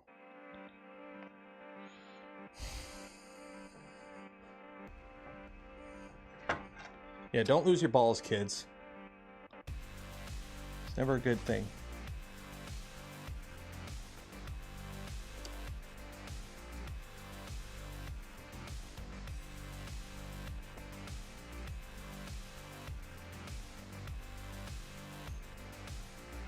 Okay, that ain't gonna go on. Okay, let me see here.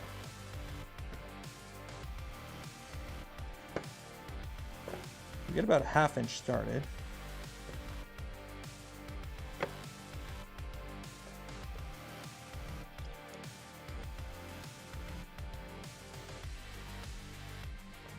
Yeah, so I'm probably gonna have to loosen the carriages. So let me flip it over.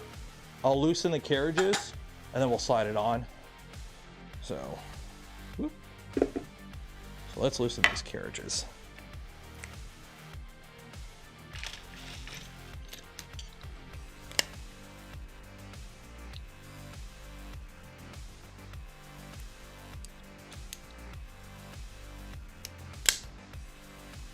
Oh yeah, aligning these is going to be a nightmare. Remember, I said this in the very first stream with this. This is a CNC. When it comes to CNC, alignment is like the most annoying part of the build, and you're going to have to do it a lot. It's just nature of the beast with CNC. Be prepared to fiddle. Because you have to have things way more constrained than you do on a 3D printer. There's less like wiggle room essentially. And if you don't have it working good, it ain't gonna work good. Simple as that. Like, yeah, they're Loctited, but I use the blue Loctite. Well, I use Vibrotite. So you can basically Vibrotite, like the blue Loctite, you could still crack the screws. It just basically makes the screws sticky. So the odds of them just like working themselves loose on their own is very slim. So I've just gone and cracked them. So now, hopefully there's a bit of play there. I've lost that Allen key again. How did I lose that Allen key again? There it is.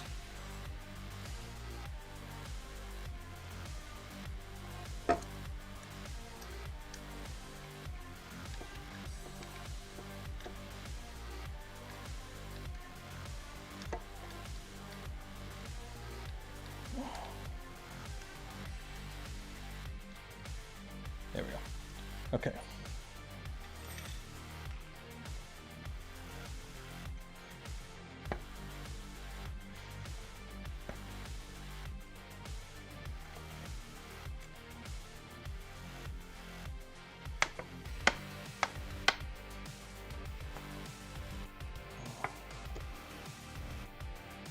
Come on. Nope.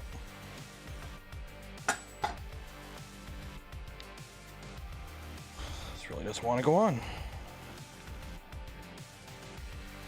Seems right up. Let them free float.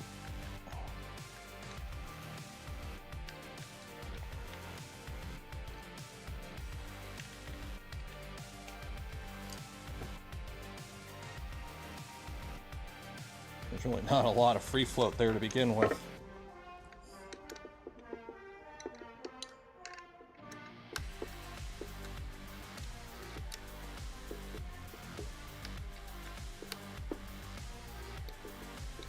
At least these ones you can get at, unlike the other ones.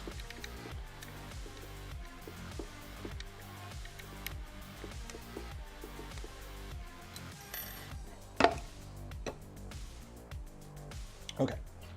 It would be nice if there was a bit more of a lead-in with these rails. Because they're...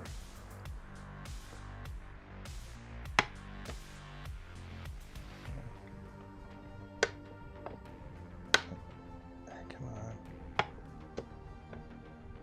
These really don't want to go on. What's going on here?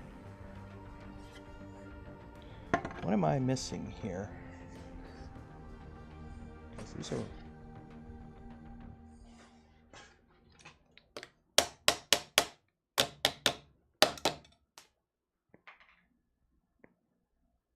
Something went flying, and I don't know from where.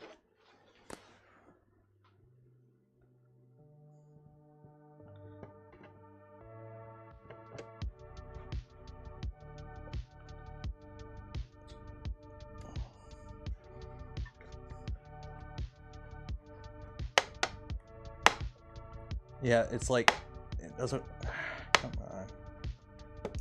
Oh, nope, nope, nope, nope. Lost the ball. Lost the ball. Which one did I lose it from? This one. Okay, let's loosen these right up. Let's loosen these right up.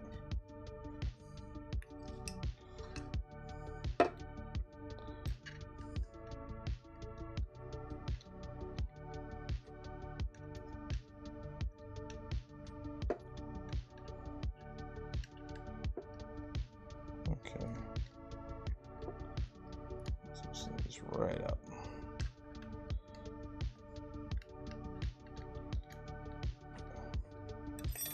Oh, you know what it is? Ah, shoot. Nope, you're not it. Where are you? Where are you? Where are you? I know you're around here somewhere. There it is. I think I know what it is. There we go. That's why. There we go.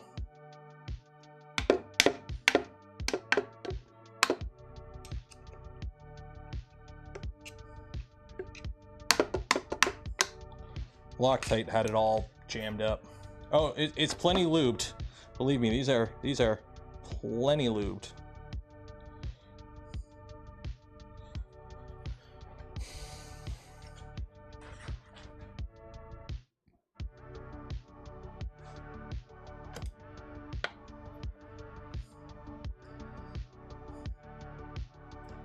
Just won't go on. Come on, get in your hole.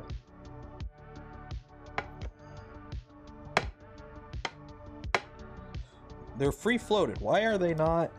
What is going on here? Why aren't you getting in there? Nope.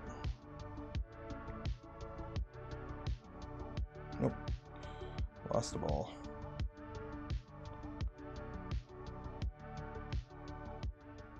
There we go. Okay. This really doesn't want to slide in. Come in, come in. I get it about ½ inch in, and it just won't go any further.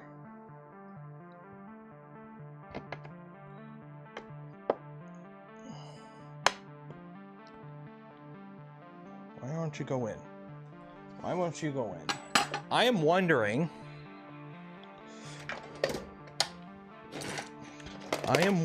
Where are you? Oh, don't tell me I didn't bring it home. I don't have it. Oh, there we go. Well, I'm wondering if this block here is slightly too big. Because... Nope, there's clearance. Nope, there's clearance there. So...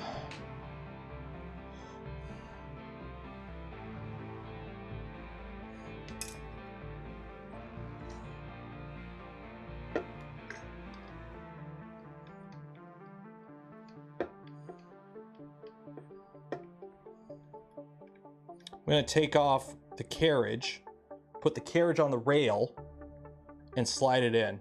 So I'll have one side will be indexed. Like one side I'll leave on this, and then the other side I'll put on and I'll line them up. You know, things are, yeah, when, oh no, he's busting out the feeler gauges.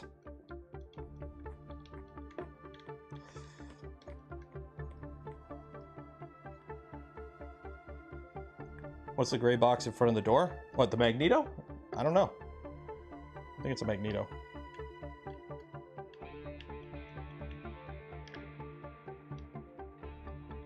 Okay, so let's bring you down.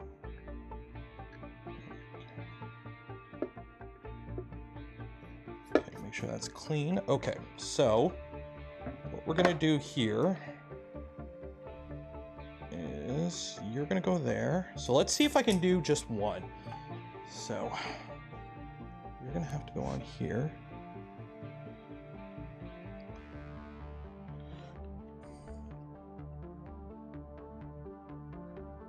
Okay, so that's on. Sure, this is clean. Don't want any surface mount stuff getting in the way. So this slides on here. Oh wait, I gotta put the little key in here so I don't lose my balls. Okay, so now slide this in.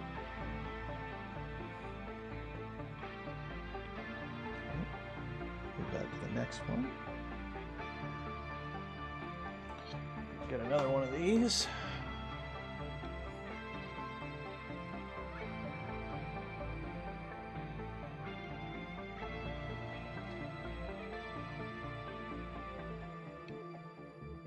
Yeah, I'm gonna have to do the same thing. Okay.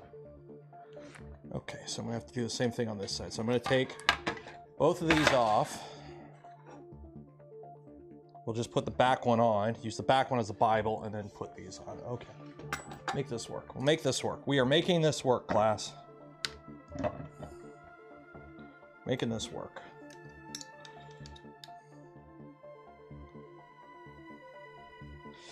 Wait, this music's perfectly fitting for this. What are you talking about?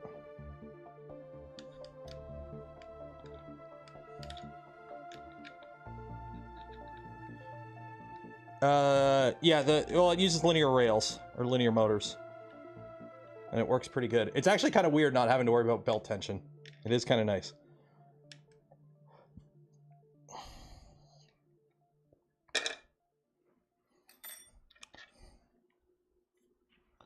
Okay. So, you get the little stick. You get a little stick. You are nice and flat. Got nothing there. Slide you on here. Put my little greasy boy on there.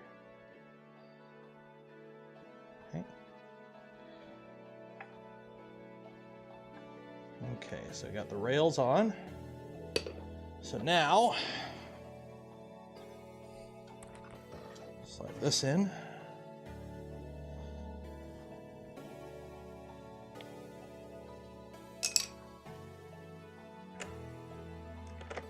Oh no, I've lost me balls.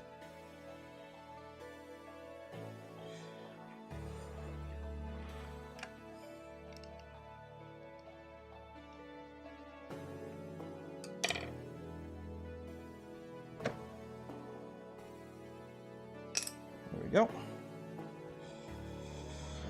Whew. Okay, so now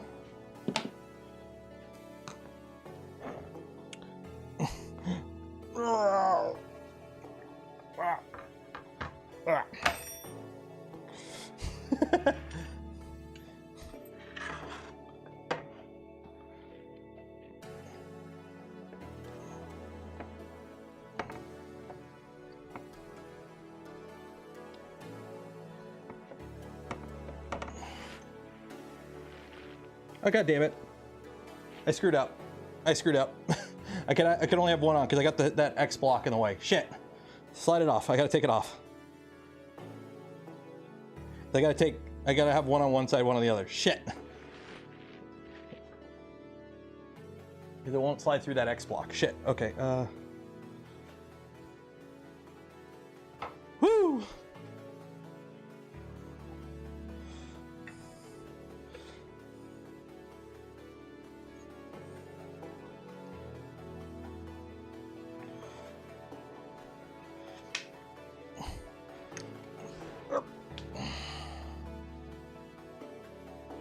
Ooh, don't use that one. That one's covered in dog fur.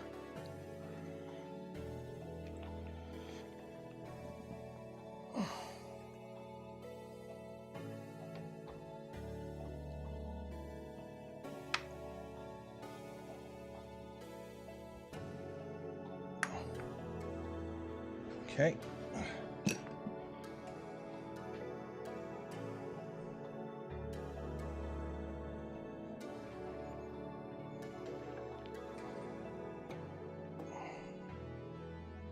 There we go. Okay. So now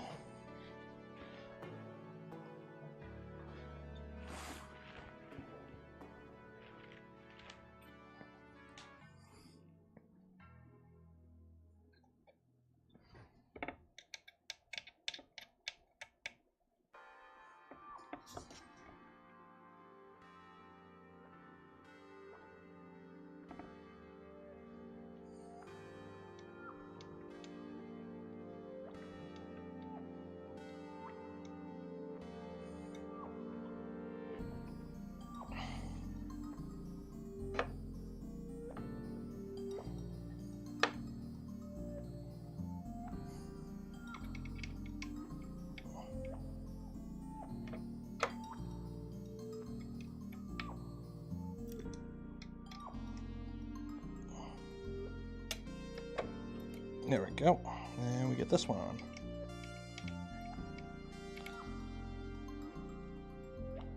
Heck yeah.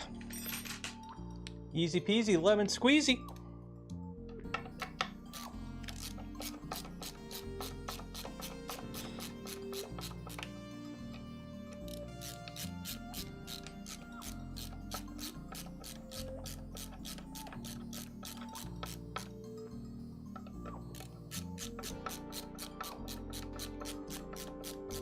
First try. Right, class? First try.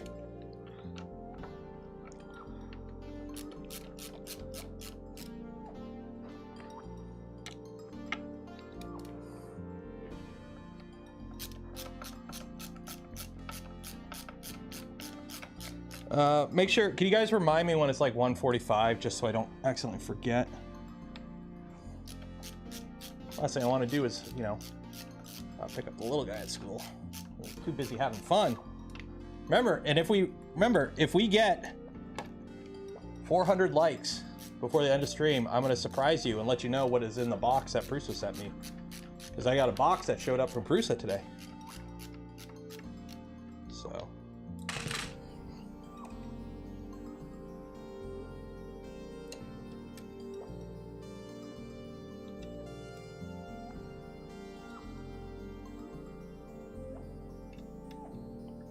How big of a box? It's box shaped.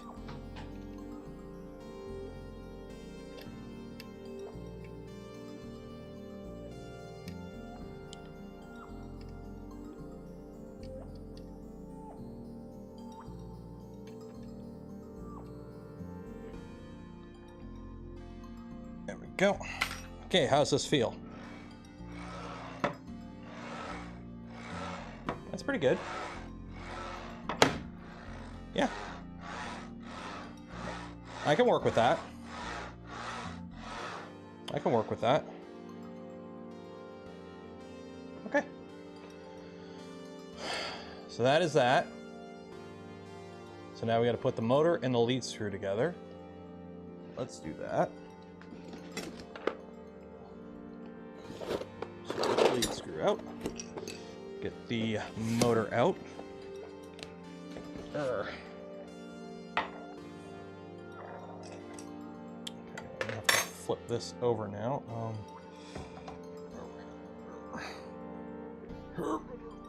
my god. This is getting heavy quick. This is getting real heavy real quick. Also, I'm not liking the fact that extrusion is bowed up. Not that it'll matter once we put the plate on.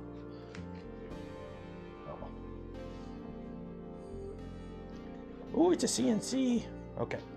So we got that, we got that. I need the little collet thingy.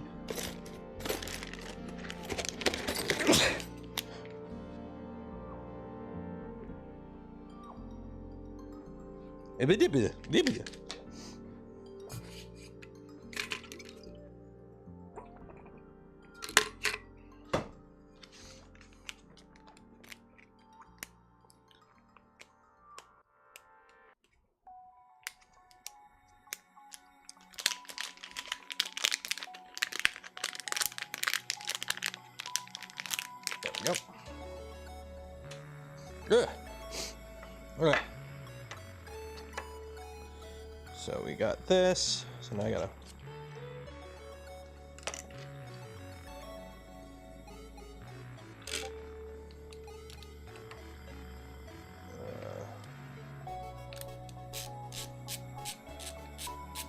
Put some Loctite on this. Oop. I got a DM.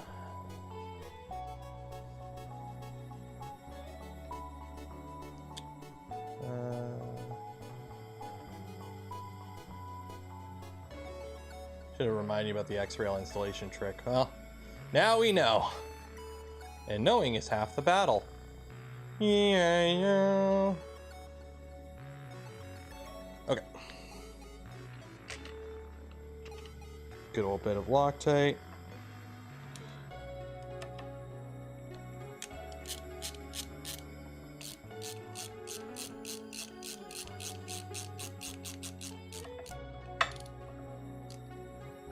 Tight.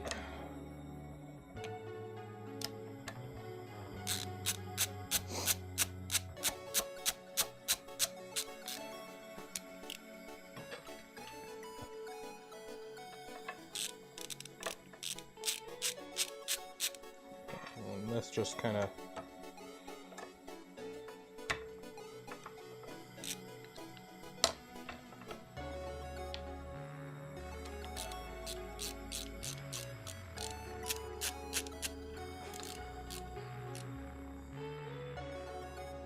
There we go.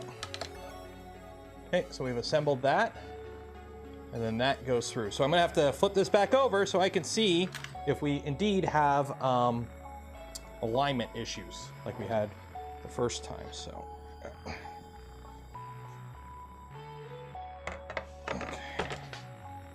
So I'm assuming the wires go downward here. So that slides into that. Insert the lead screw, 3 and 3 of that until it sends to the other side of the table. Okay. So, hopefully, let me get a little bit of lubrication on here.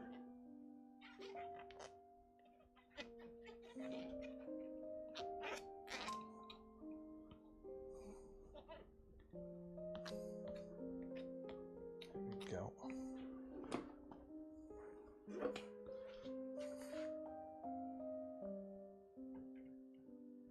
And now we screw it.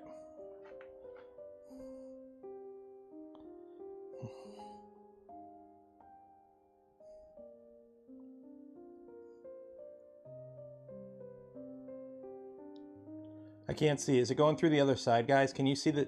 Yell when you see the other side of the screw come through. I can't see from here. You guys are my eyes and ears.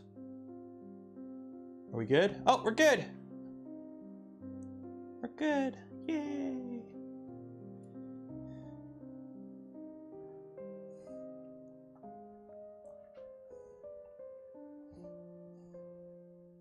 I have way too much grease on this lead screw.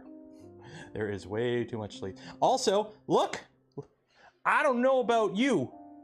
I don't know about you. That looks pretty freaking centered to me. That looks pretty freaking centered to me. I'll take it. I'll take it.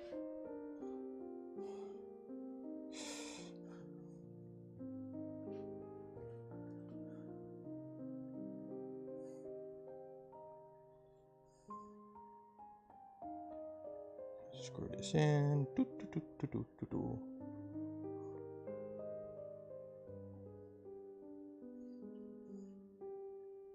And then this attaches. Oh, no, I hit the wrong button.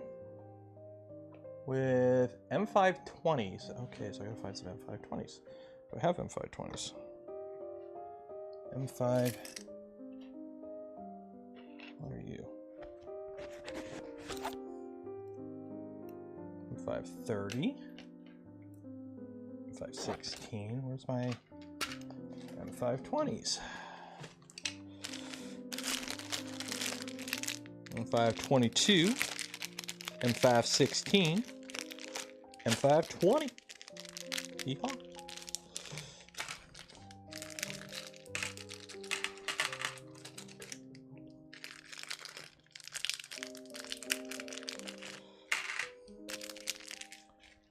There we go.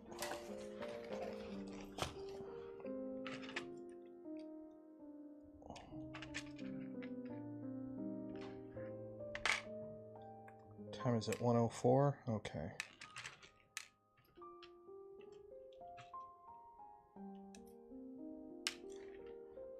M520. So this guy mounts like this.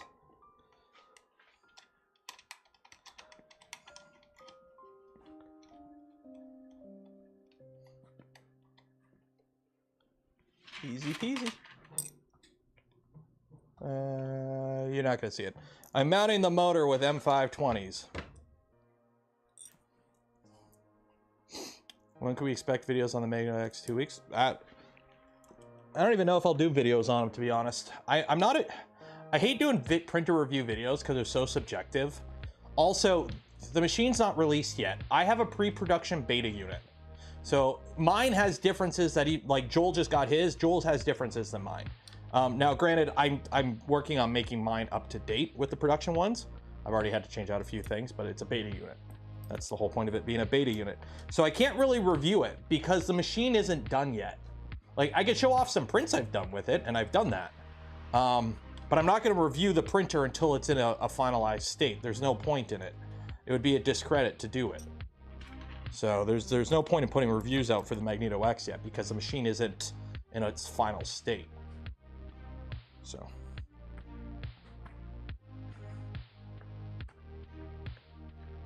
There's this. Kisker, that statement is completely inaccurate. Please provide exact details how you know it's a rushed batch. Because that you're saying that without any... It's not a rushed batch, it's a first revision. There's an actual difference between those. A rushed product would be like the A1 that Bamboo put out, where they didn't thoroughly test bed wiring for long enough to realize there's a pretty sufficient or a pretty major issue with it. Because if they had tested it, they would have realized that for long term, but they didn't test it long term because they wanted it out for the Christmas market. So that's a rushed product. This is just an initial revision. There's a difference. There's a difference between you have your one-off that you brought to the trade show. That's a one-of-a-kind bespoke machine. And then you go, okay, hey, we need to make this a production machine now. So let's do a small batch of production ones, see how those go, send them out to people, get their impact on it, and then, okay, now we can actually make the full-on production ones. Okay, there's a method to the madness, and it's not a rushed product. Yeah, pre-release validation testing, that's it. Steve has one too. But yeah. Okay. So that is on. Look how centered that is. Look how centered that is. It's like bang on center. I know the camera angle can't really show it. Okay, install a locking collar on the lead screw, leave it loose. Okay, so let's flip this over now. This thing keeps getting heavier and heavier. Ugh. At least on the bright side, I don't have to worry about it falling off on me. Okay, so I need a locking collar, which is one of these guys.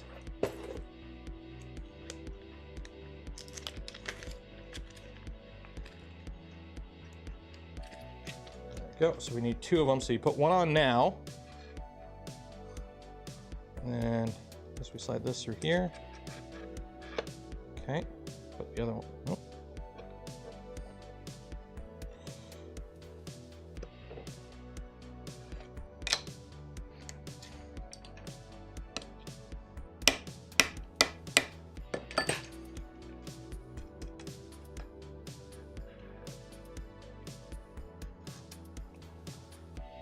Okay.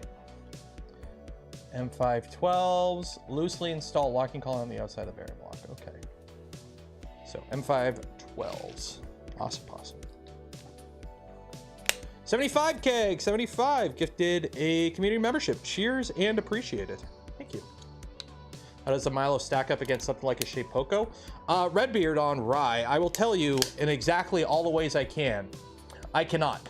Because I haven't used either of these machines, and this one's not even built yet. So how do they compare? I don't. The Shape Poco's a more of a router style.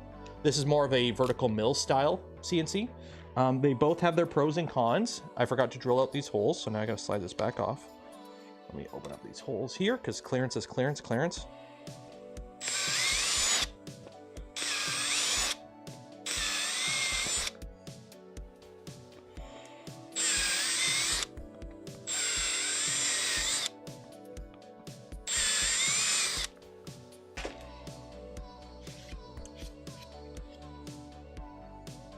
How dare I not make statements about something I don't have full experience on yet?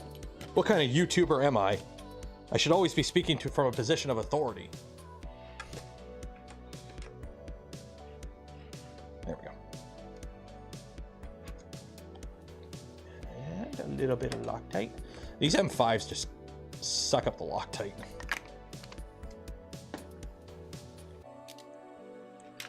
Like the amount of comments I've already gotten on that, like this is nothing against you. I'm just bringing this up because now we're talking about it, so now it's the subject. The amount of comments I got on the unboxing video of this, where I just went through the kit, about people wanting to know, like right then and there, what is the best desktop CNC and why this machine is horrible and nobody should ever build it. It's like, my brother in Christ, like, why? Why you gotta be like that? Why you gotta be like that? Why do you have to be mad? It's only a game.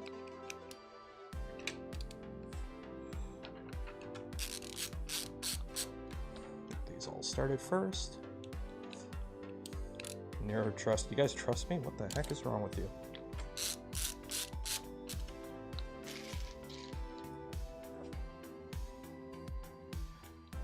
At least you build it before asking why it sucks. Hey, we've got we got the A-net down there. So we're still gonna be filling with the A-net. So for those wanting, you know, shitty printer content, we still have the A-net, which is gonna be a fun video to make. Because, you know, everyone else, that's the current thing. You do how many people milk the should you buy a Prusa Mark III in current year video trend? How many people milk that for content? Yeah, I'm preempting that. We're doing should you buy an A-net in 2024? And the answer is no, you shouldn't. It's horrible. Like, I haven't done anything with it because I haven't printed anything with it because I legit won't print with it with the lights out. Every other printer I have no problem doing lights out machining with. The A-net will not be doing lights out machining or lights out printing. Also, I'm hearing a suspicious amount of cracking from these parts. Although that's just, it's settling. There we go. Okay. So now, yeah, that's all tight. Okay. So we mounted those. Locking collar preload. Okay. Using your finger. So now we got to flip this again.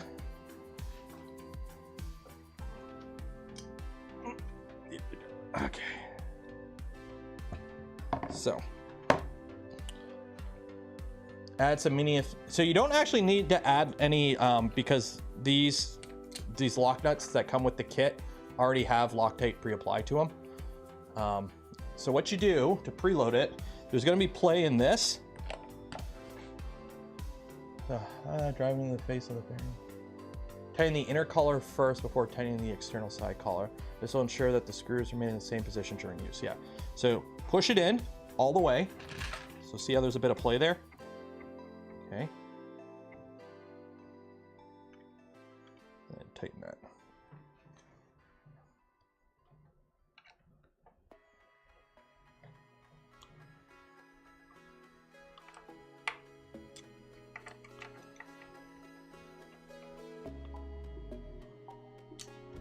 And then you tighten, push the outside one in.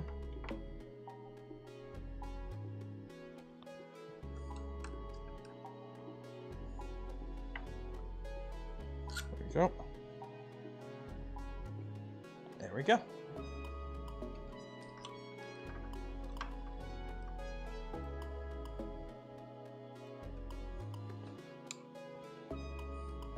Yeah, having the overhead camera for this is much nicer.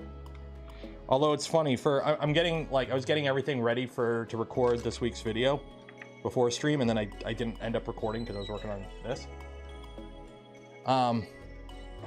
So for this week's video, my main camera is the overhead camera. So I'm using the Osmo Pocket for the main cam just to try it out, and also so I can justify its purchase in a video, so that way I can write it off. Okay, so the drag chain. So we got to do that now. So I think that's good. So now we can flip this back to its normal state. Oh my God, this is heavy. There we go. Try not to pinch myself. So let's clamp this on and see how she moves. Nope, put this back in its container. Be a good boy.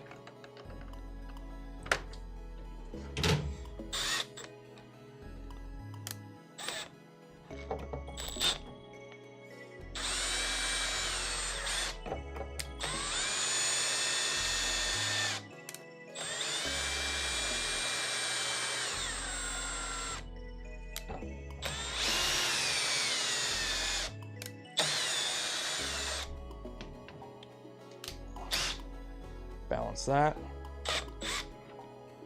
There we go.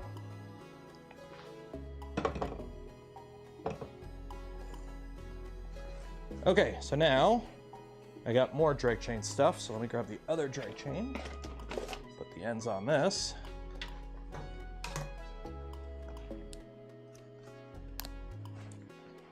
So I'm not actually putting the drag chains on until like we do get to wiring. That's just gonna be something in the way. And looking at this one, it looks like nubbin goes on the moving part. Okay.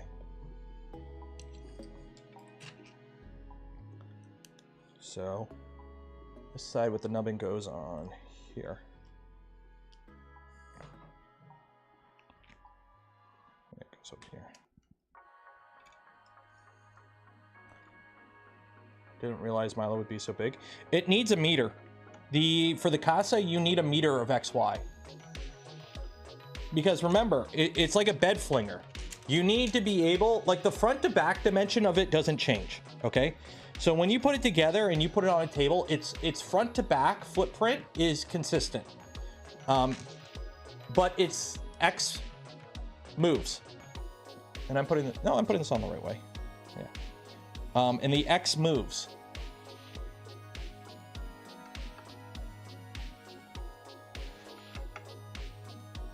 So you need to be able to have it, you know, up to here and up to here.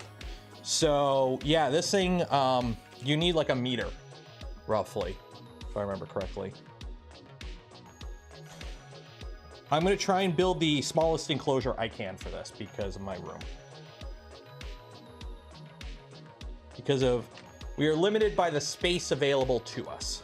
What time is it? It's 1:16, okay.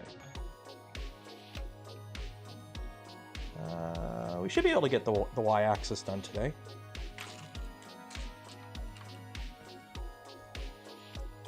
Oh yeah, if you gift memberships, YouTube decides who gets what.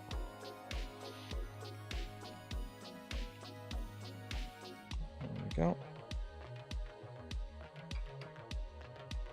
So that's on. Cable chain optional. We're not going to put this on yet because I'll probably just break it off. Same with the X end stop. I'll put that on later. And that's it. Onto the Z axis.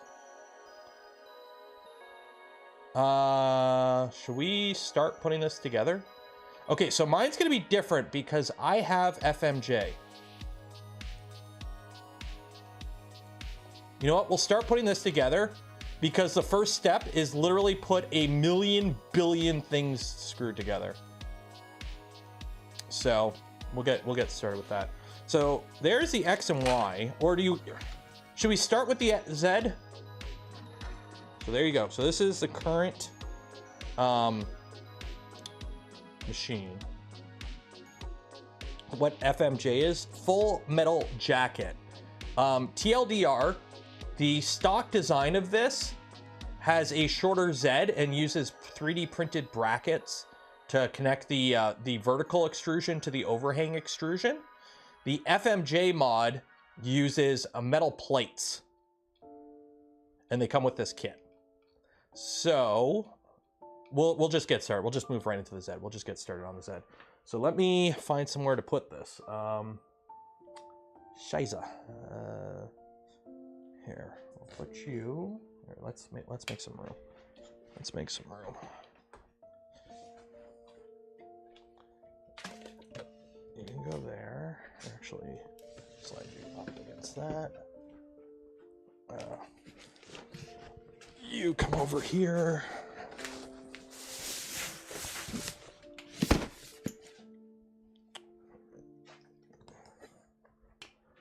You come over here. Good old bunker freezer. You're great at holding 3D printer stuff and CNC stuff. There we go. Okay. FMJ sourcing. Okay, here we go. The full metal jacket is optional reinforced, so this includes, okay, the FMJs cannot be made on a Milo due to their size, so you need to acquire them by different means. Self-sourcing FMJs should be laser cut, ideally for mild steel, which give you the best bang for your buck. FMJs can be used to extend your Z clearance, which is the maximum work over piece. Okay, using FMJs to extend your clearance, you need to increase the length of A and B extrusions. Cool. The design, okay, cool. Service like send cut send. So this is all if you're self-sourcing.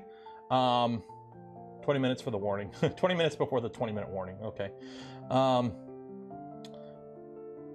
Okay. Blah, blah, blah, blah, blah. So identifying extrusions. Wow, they're extrusions. Okay, so we got A, B, C, D. So extrusion A and B are the main column. Okay, so we are going to need the 2 MGN15s, which are over here.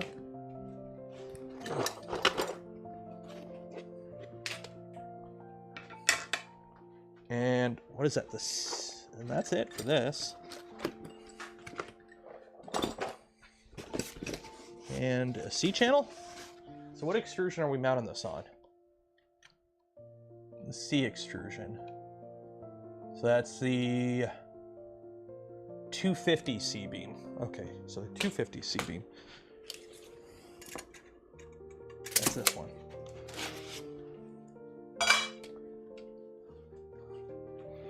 And I'm gonna need M310s. Oh shit, that's what I'm all out of. Let me go digging, see what we got.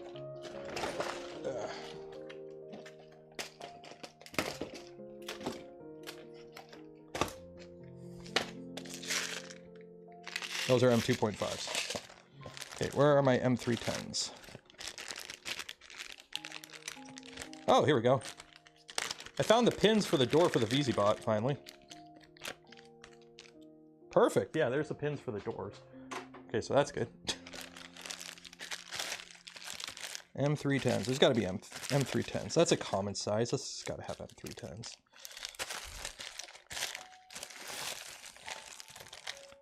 M310s, perfect. Button heads, but I don't think it matters. 310s, 14, there we go.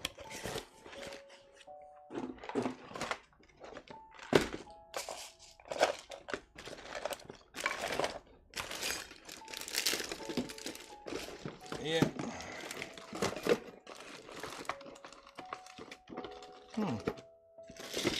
Let me run downstairs for a second and just, oh, wait, what are these? Are these? Oh, perfect. There we go. M310s. Perfect. I got the right ones. Okay. So let's get these off. I don't know if I need them. Probably not. Take these carriages off.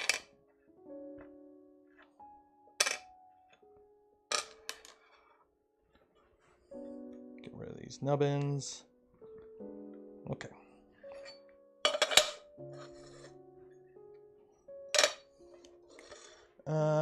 Shouldn't they be with the other screws in the Milo box? Oh, I'm used more because I'm doubling up. It says to use every other hole, but I'm using every hole. So I'm using double the M310s that I need, which I have enough material, just I had to, you know, had to go find them. Oh. So these, when you put them in, you got to be careful because these get pretty close to the edge. So you are going to have to like arrange these the right way.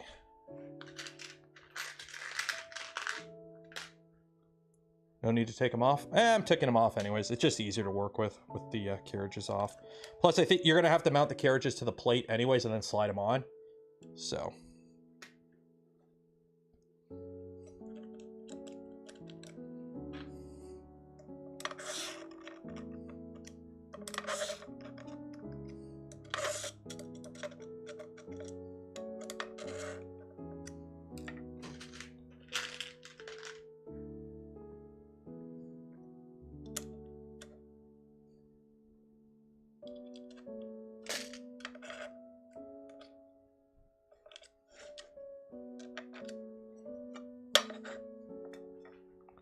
Where are those guides? There's one.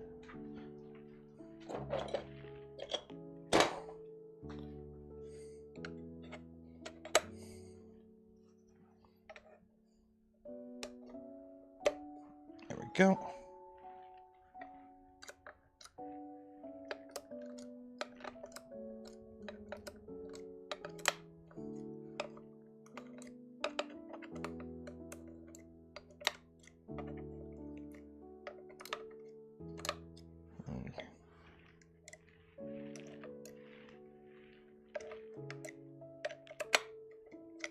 There we go.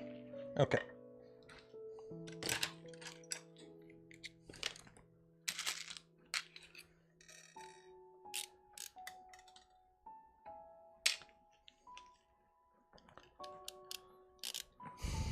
Yep, I got my Loctite.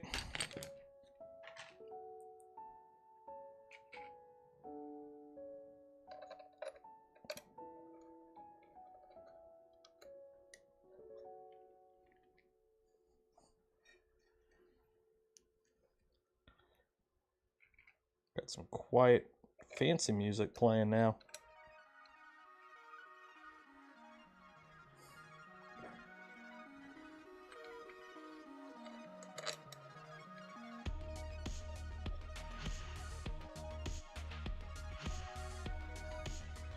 Well, you don't want to cross-thread them. As much as, you know, the whole nature's Loctite thing is, it really sucks if you ever got to undo them. At least with real Loctite, you can undo it pretty easily.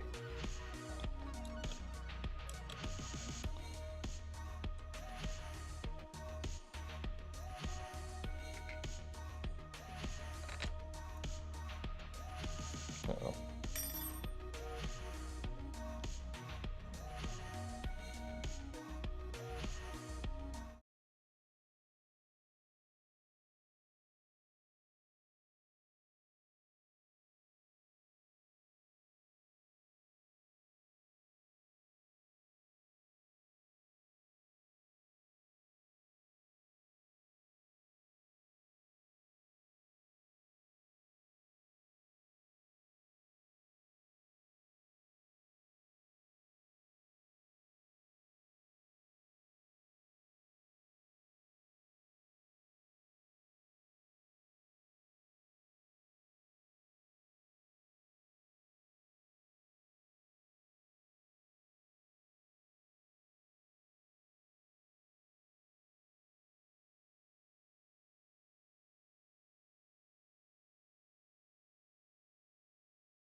Okay.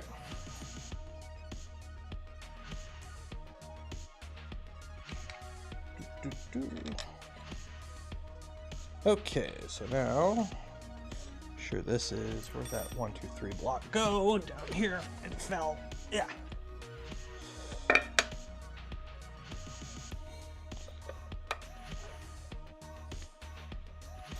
Which one's too tight?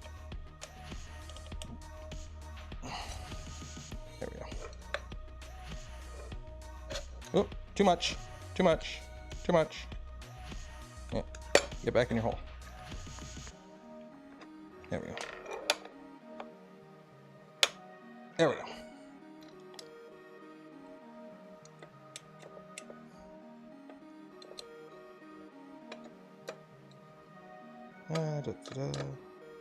Yeah, if you're wondering what's in there, it's Loctite. I just, instead of putting it, I just fill up a little container of it, so when I'm building, it's easier to dip the screws.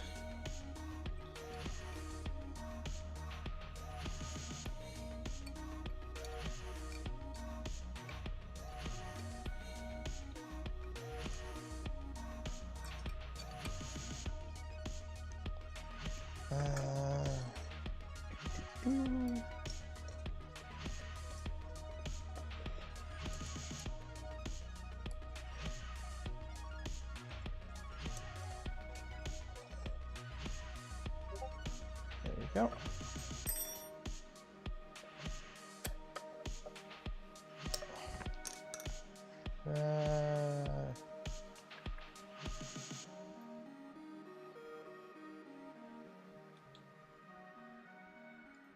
Okay, so that's that one. So now we do the other one. Seemed more complex than a long build. And not really. Just wait till we get to the electrical. Because remember, it's only XYZ. There's no extruder to assemble. There's no heated bed. The wiring is mostly simpler. It's a bit more at first. It's a more tedious build because you have to pay a lot more attention to alignment and whatnot with things. But in terms of like the actual build itself, it's actually much simpler than a 3D printer because you're not building half of it. There is no heated bed. There is no quad gantry leveling. There is no, it's just, you know, there's no hot end. There's no hot end fan. There's no extruder to build. It's just, you know, you bolt the spindle on and off you go.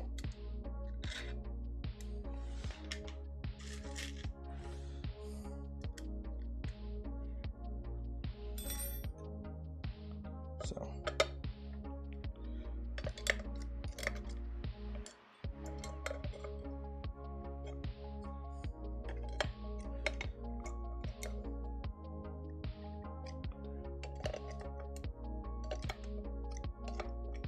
Go. So on the bright side, these are the last of the rails we have to install. So we got that going for us, which is nice.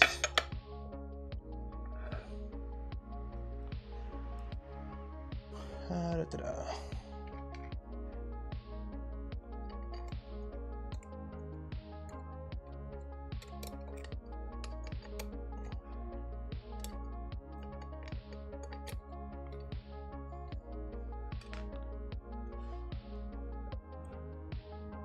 Go.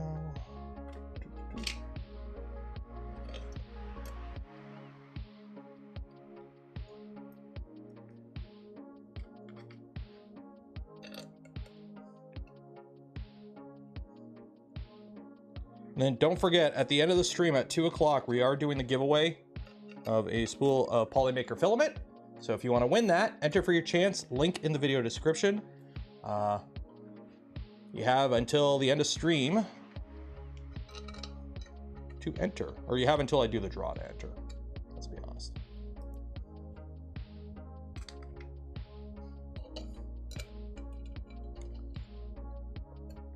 So one more stream until it goes burr. Probably not. We got to build the whole Z. We got to build the whole electronics compartment underneath. We got to wire everything up. We still got a ways out before we're doing burr, but. Like, this isn't going to be a 12-part build series like a V2 is, put it that way.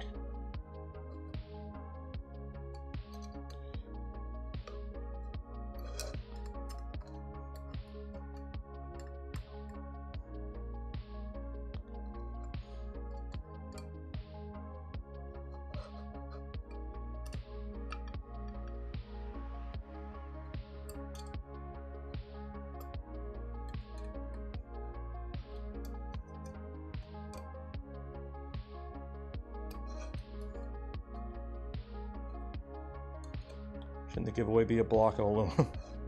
Well, none of you guys have this machine yet, so. And you do need filament to print the parts for this machine, so. I mean, I do have a really fancy aluminum plate here. I don't even know what kind of aluminum it is, but it's aluminum. I do have this.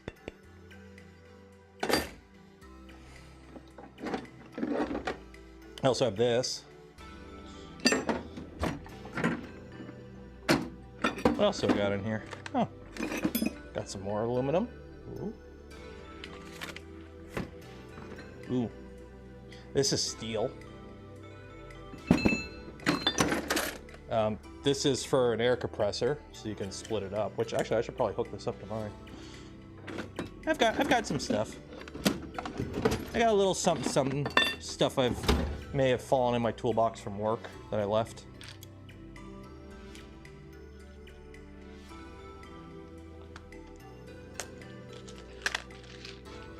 Okay. So that's that. So we put that together, install the Z rail with only the lower carriages installed. Well, I've taken them off, whatever, just to make it easier. Okay, column assembly. Place the A and B facing each other, create an internal channel. This is where the ballast box will be installed later. Column down there. Okay, so we need A and D, or A and B. So this one and this one go like this. So you have two C channels, that make a O channel. So if you were to build something out of, you know, 80/80, it'd be kind of beefy. And then we also need select extrusion D. The D. Got the D here. Okay.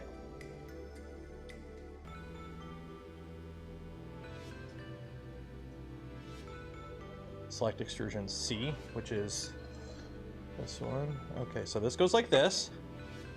And then I'm assuming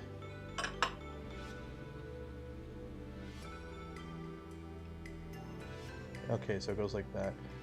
Okay, so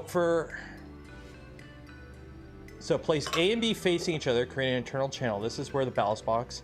Select extrusion D. Place extrusion D at the top of the column with the channel facing outwards. Okay, and then extrusion C faces outwards. So this goes like that. Okay.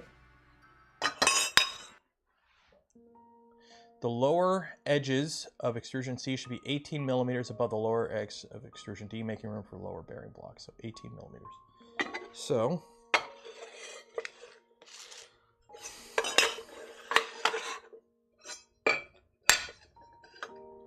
it goes something like this, essentially. Okay. And then 32 M510s. Okay, gotta find the M510s. M510s, 105. Okay, well, I'll use some of them.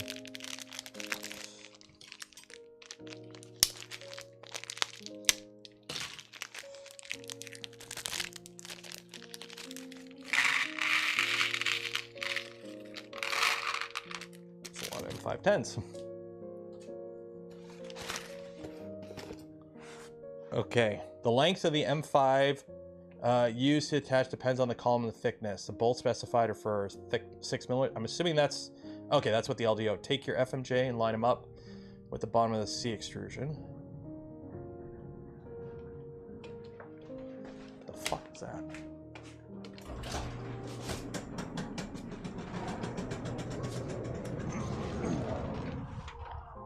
Oh.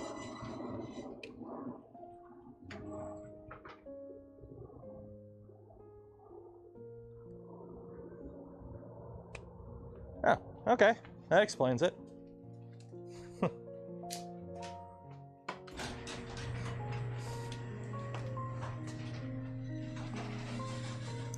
It's always good to get woken up by an A10 flying over your house.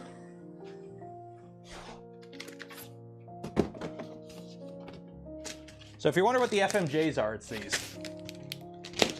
I just look up and I see an A10 flying over the house. I'm like, as long as I don't hear a burp, we're okay. Although, to be fair, I don't look like a British tank, so we should be okay. So yeah, these are the FMJ plates. They are, I think these ones are aluminum. Yeah, they're not magnetic, so I think they're aluminum.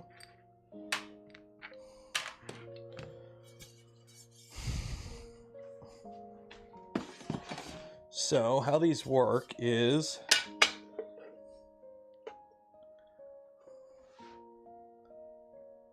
I think how this works. Yeah, that.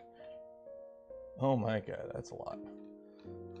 Okay, so you line up this at the bottom. So this lines up here, and then this is 18 millimeters lower than that.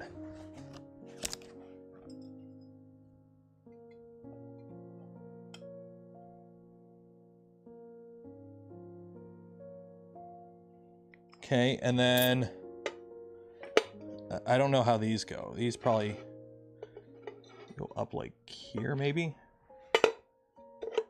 I wish I knew. But anyways, we can start putting this together. So we can start putting this side on. So I'm going to need, holy shit, that is a lot of T-nuts.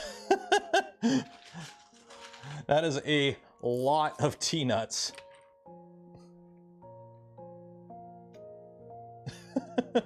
That is a lot of T-nuts. Okay. Do you like T-nuts? I like T-nuts.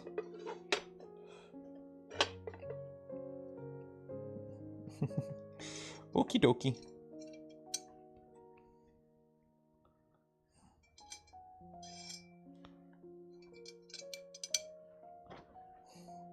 How many T-nuts?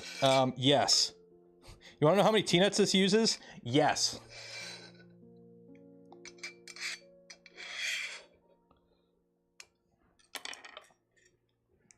Okay.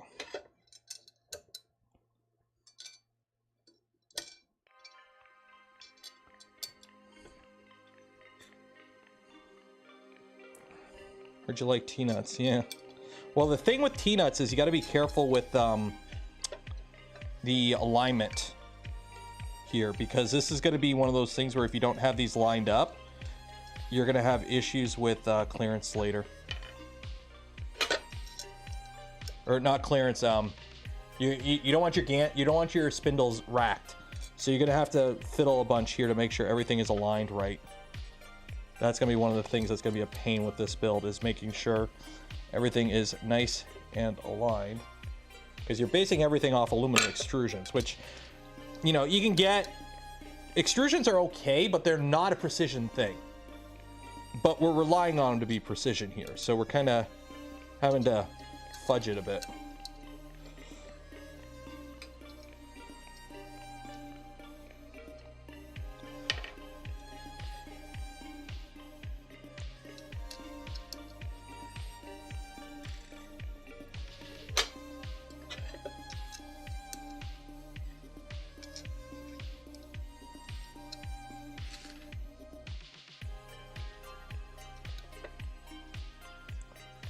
These metal parts are a clear representation why fully printed CNC is not a good idea.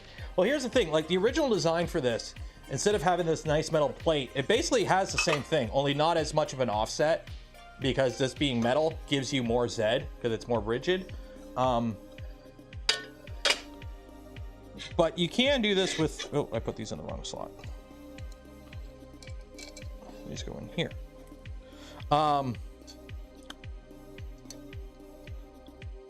But yeah, you would basically build it with these and then upgrade them later. So you would build it with the printed and then upgrade it later.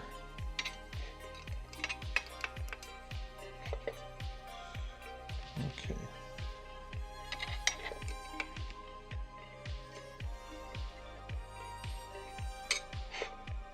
Got one more down here.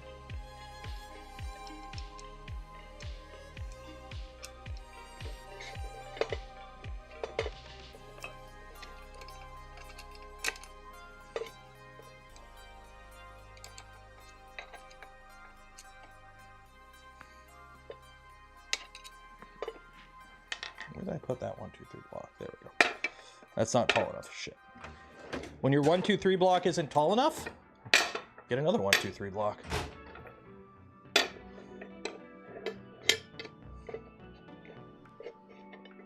Okay, now line up all the T-nuts.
Okay. Now, M10s. Whole bunch of M10s.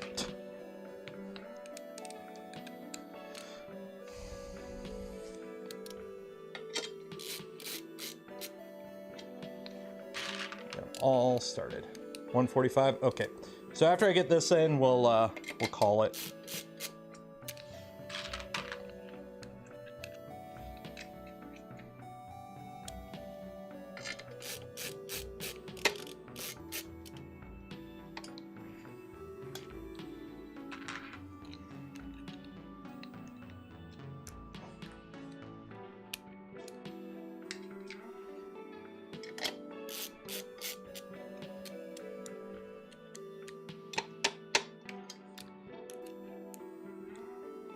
Yeah.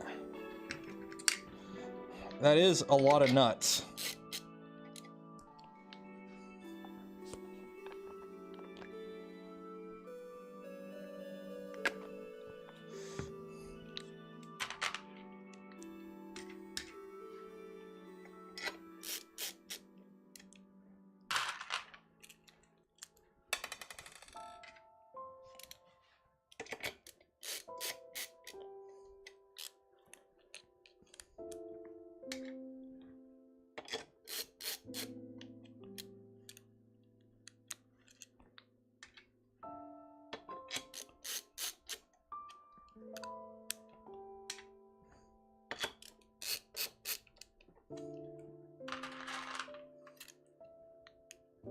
I will say, LDO did include some nice screws with this kit. Like, the finish on them is... I don't feel bad having these floating out in the open.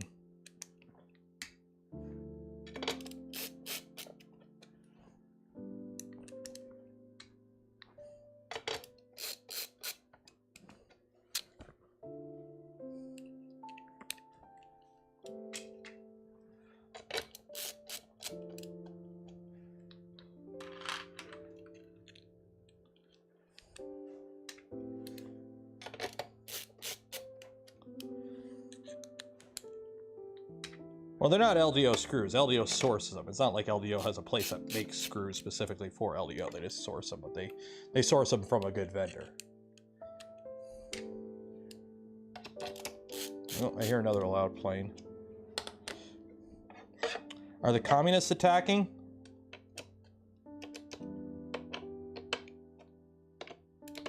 Okay, so all these are loose. So you're gonna see a trick here in a second.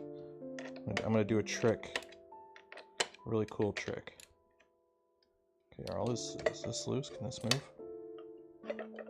It can, okay. So what I'm gonna do is slide it just down so it's overhanging. So what we need is an M5, a long one. That'll work. That's tapped, good. M5, let's try M530. M530. Get a nut. Hopefully this will work. Probably gonna need a bigger washer for this though. So this right here needs to be aligned with the bottom of this. So how do we do that and make sure it lines up nice and perfectly? Well, what you do, I need a longer screw. That's what I'm gonna need.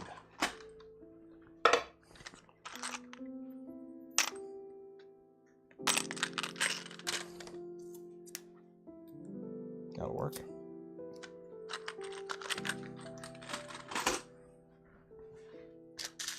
M5 washer. Should have some bigger washers somewhere. Should have some bigger washers somewhere. Actually, one second. That fit? That'll work. There we go. Okay.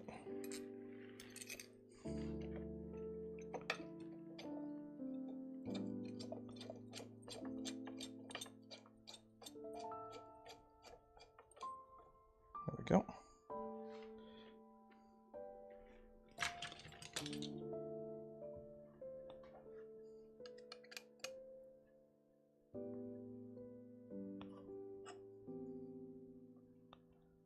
There we go. So this is a known flat surface, and we have that mounted to here so that this is lined up perfectly with the bottom of the extrusion. The little guy. Dude, we got time. I know what time it is. We're good. So there we go. So now this should be perfectly lined up, and just going off of that, I think we're good. So there we go.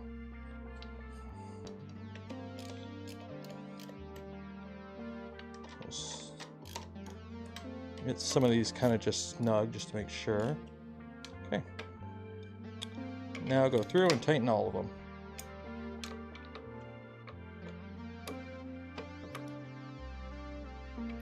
Yeah, I can see the time. We just got to do the giveaway. All we got to do is the giveaway, do the goodbyes, and then... And I have time. Like, I don't leave at 2. Like, I pick them up at, like, not 2. I have buffer time. It's just, I didn't want to be engrossed in building it and not realize how close we were.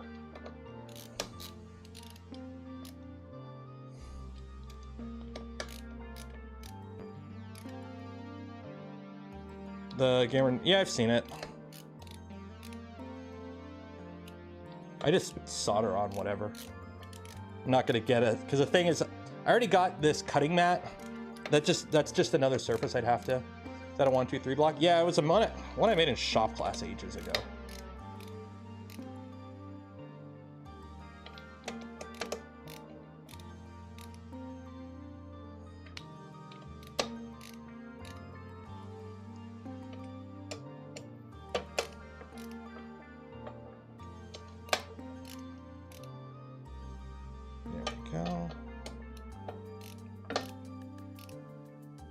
Don't know if there's enough screws. All these and these are M510s. This comes with a lot of screws.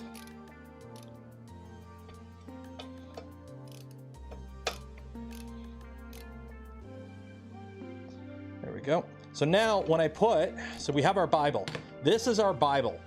So the plan is now that we have this on, and it's nice and squared up to this, and to verify that it's nice and squared up, I get my little piece of 2000 shim. We're good, we're good. We are, that doesn't fit, we're good. So it's good with shim. So this is flat to this, which is flat to the bottom. So as long as this is cut straight. So basically what we do now, when we stack this up, we now have a reference. We now have a reference.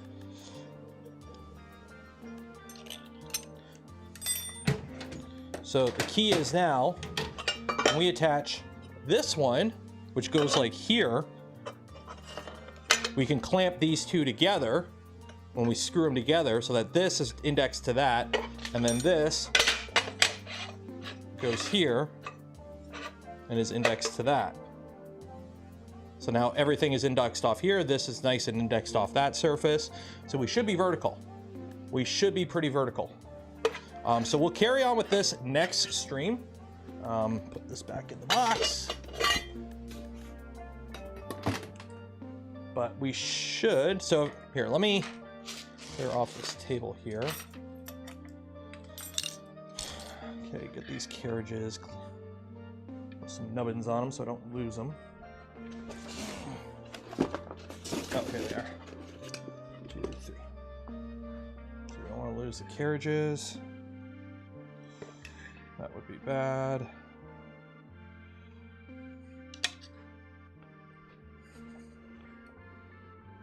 So I don't need this one anymore. You can all go down in here.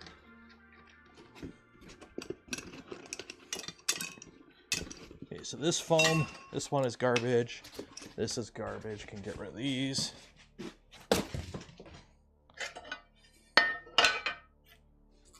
Indicator, that.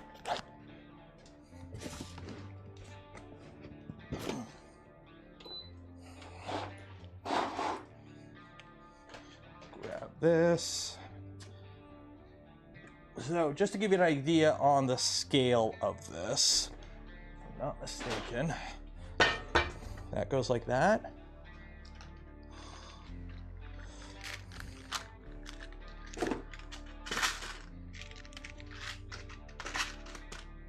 So next Tuesday, we're going to get right into more nuts.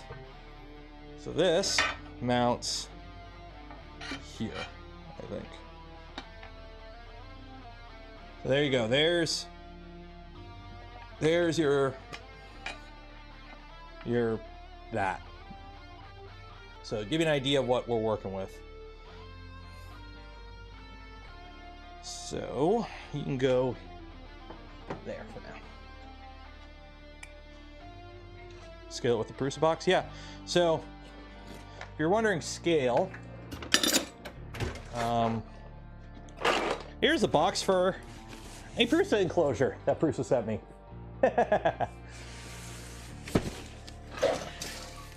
What are you doing with your Mark IV? Well, it's inside. Why is it in the shop? Well, because I don't have an enclosure for it. Well, if we sent it an enclosure, would you put it in the shop? Yeah, sure. Also, it'll go really good with the printer they sent me. A Mark III. Now, you may be wondering, why would Prusa send me a Mark III? Upgrades, people. Upgrades. That's why. So, that might be Friday now. Friday, we're probably... if it shows up in time, we're still waiting on the 3.5 upgrade kit to show up. So that's the plan. We got a bone stock Mark III. I'm going to do a few prints on it, and then we're going to do the upgrades on it. So we're going to do 3.5, because that's just what came out. So we're going to call it there. I got to go pick up the little guy. Let's do this giveaway. So let me save this. Wheel of names. No XL. No XL. I don't even have room for the XL, let's be honest. Believe me, I want to get my hands on an XL. But alas, poor York, that requires I have room. So I got, like, the Magneto X is living on the floor by the door. Because two things. One, it's heavy as shit. And two, I don't have anywhere to put it. So what I'm probably going to do is the Magneto and the VZ bot will probably live on the floor under the shelf that this lives on. So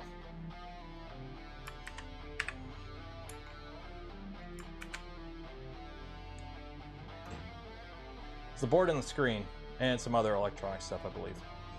Okay, cool. Give me a number between 1 and 5. I need a number between 1 and 5. 1 and 5. Because this is a Milo V1.5. 5 works. Round and around she goes. It's going to be the line. It's going to be the line. It's going to be the line. I'm going to tell you right now. It's going to be the line. It's going to be the line. It's going to make it all the way around. It's still plenty of room. It'll make it. I believe in it. It failed. But Bill Boatman, as opposed to Frank Bikeman, and Batman. Congratulations, Bill Boatman. You have won yourself a spool of filament from Polymaker. So you will get an email from me after the stream ends with information on how to collect your filament from Polymaker. So golf claps in chat for Bill Boatman. So I think we will call it there. So we got the X-axis assembled. It moves. And we started putting together the Y-axis. Unfortunately, I can't really put that out. The Y-axis is going to take all next, or the Z-axis is going to take all next stream. So we're going to call it there for the build for this portion of the stream. So shout out to Polymaker for the spool of filament we gave away this stream and every stream. Also shout out to LDOmotors for providing this kit used for this build series. So shout out to Jason and the whole LDO team. They were the ones that provided me this kit for this series. If you are interested in getting one of these kits yourself, just follow the link in the description and take a look at their resellers. You'll have to order it through one of the LDO authorized resellers because they don't do individual sales. Also shout out to the Millennium Machine team for providing help in Q&A both during the stream and off stream for this build series. And lastly, for those that donate to the channel, gifted memberships to others, or became members of the channel yourself, I thank you. I would not be able to do the things I do, create the content I create, without your continued support. You make it all possible. So we'll call this here. I kind of have half a mind to continue this on Friday. I don't know yet. We'll see. We'll see. We'll see. But I'm calling it here. Because I'm going to eat something quick before picking up the little guy. And then hopefully videos Thursday if I can get it filmed and edited before then. But anyways, I shall see you later. Enjoy the rest of your week. Be safe out there. Wash your hands. And I don't know. It's snowing here. That's pretty cool. Bye.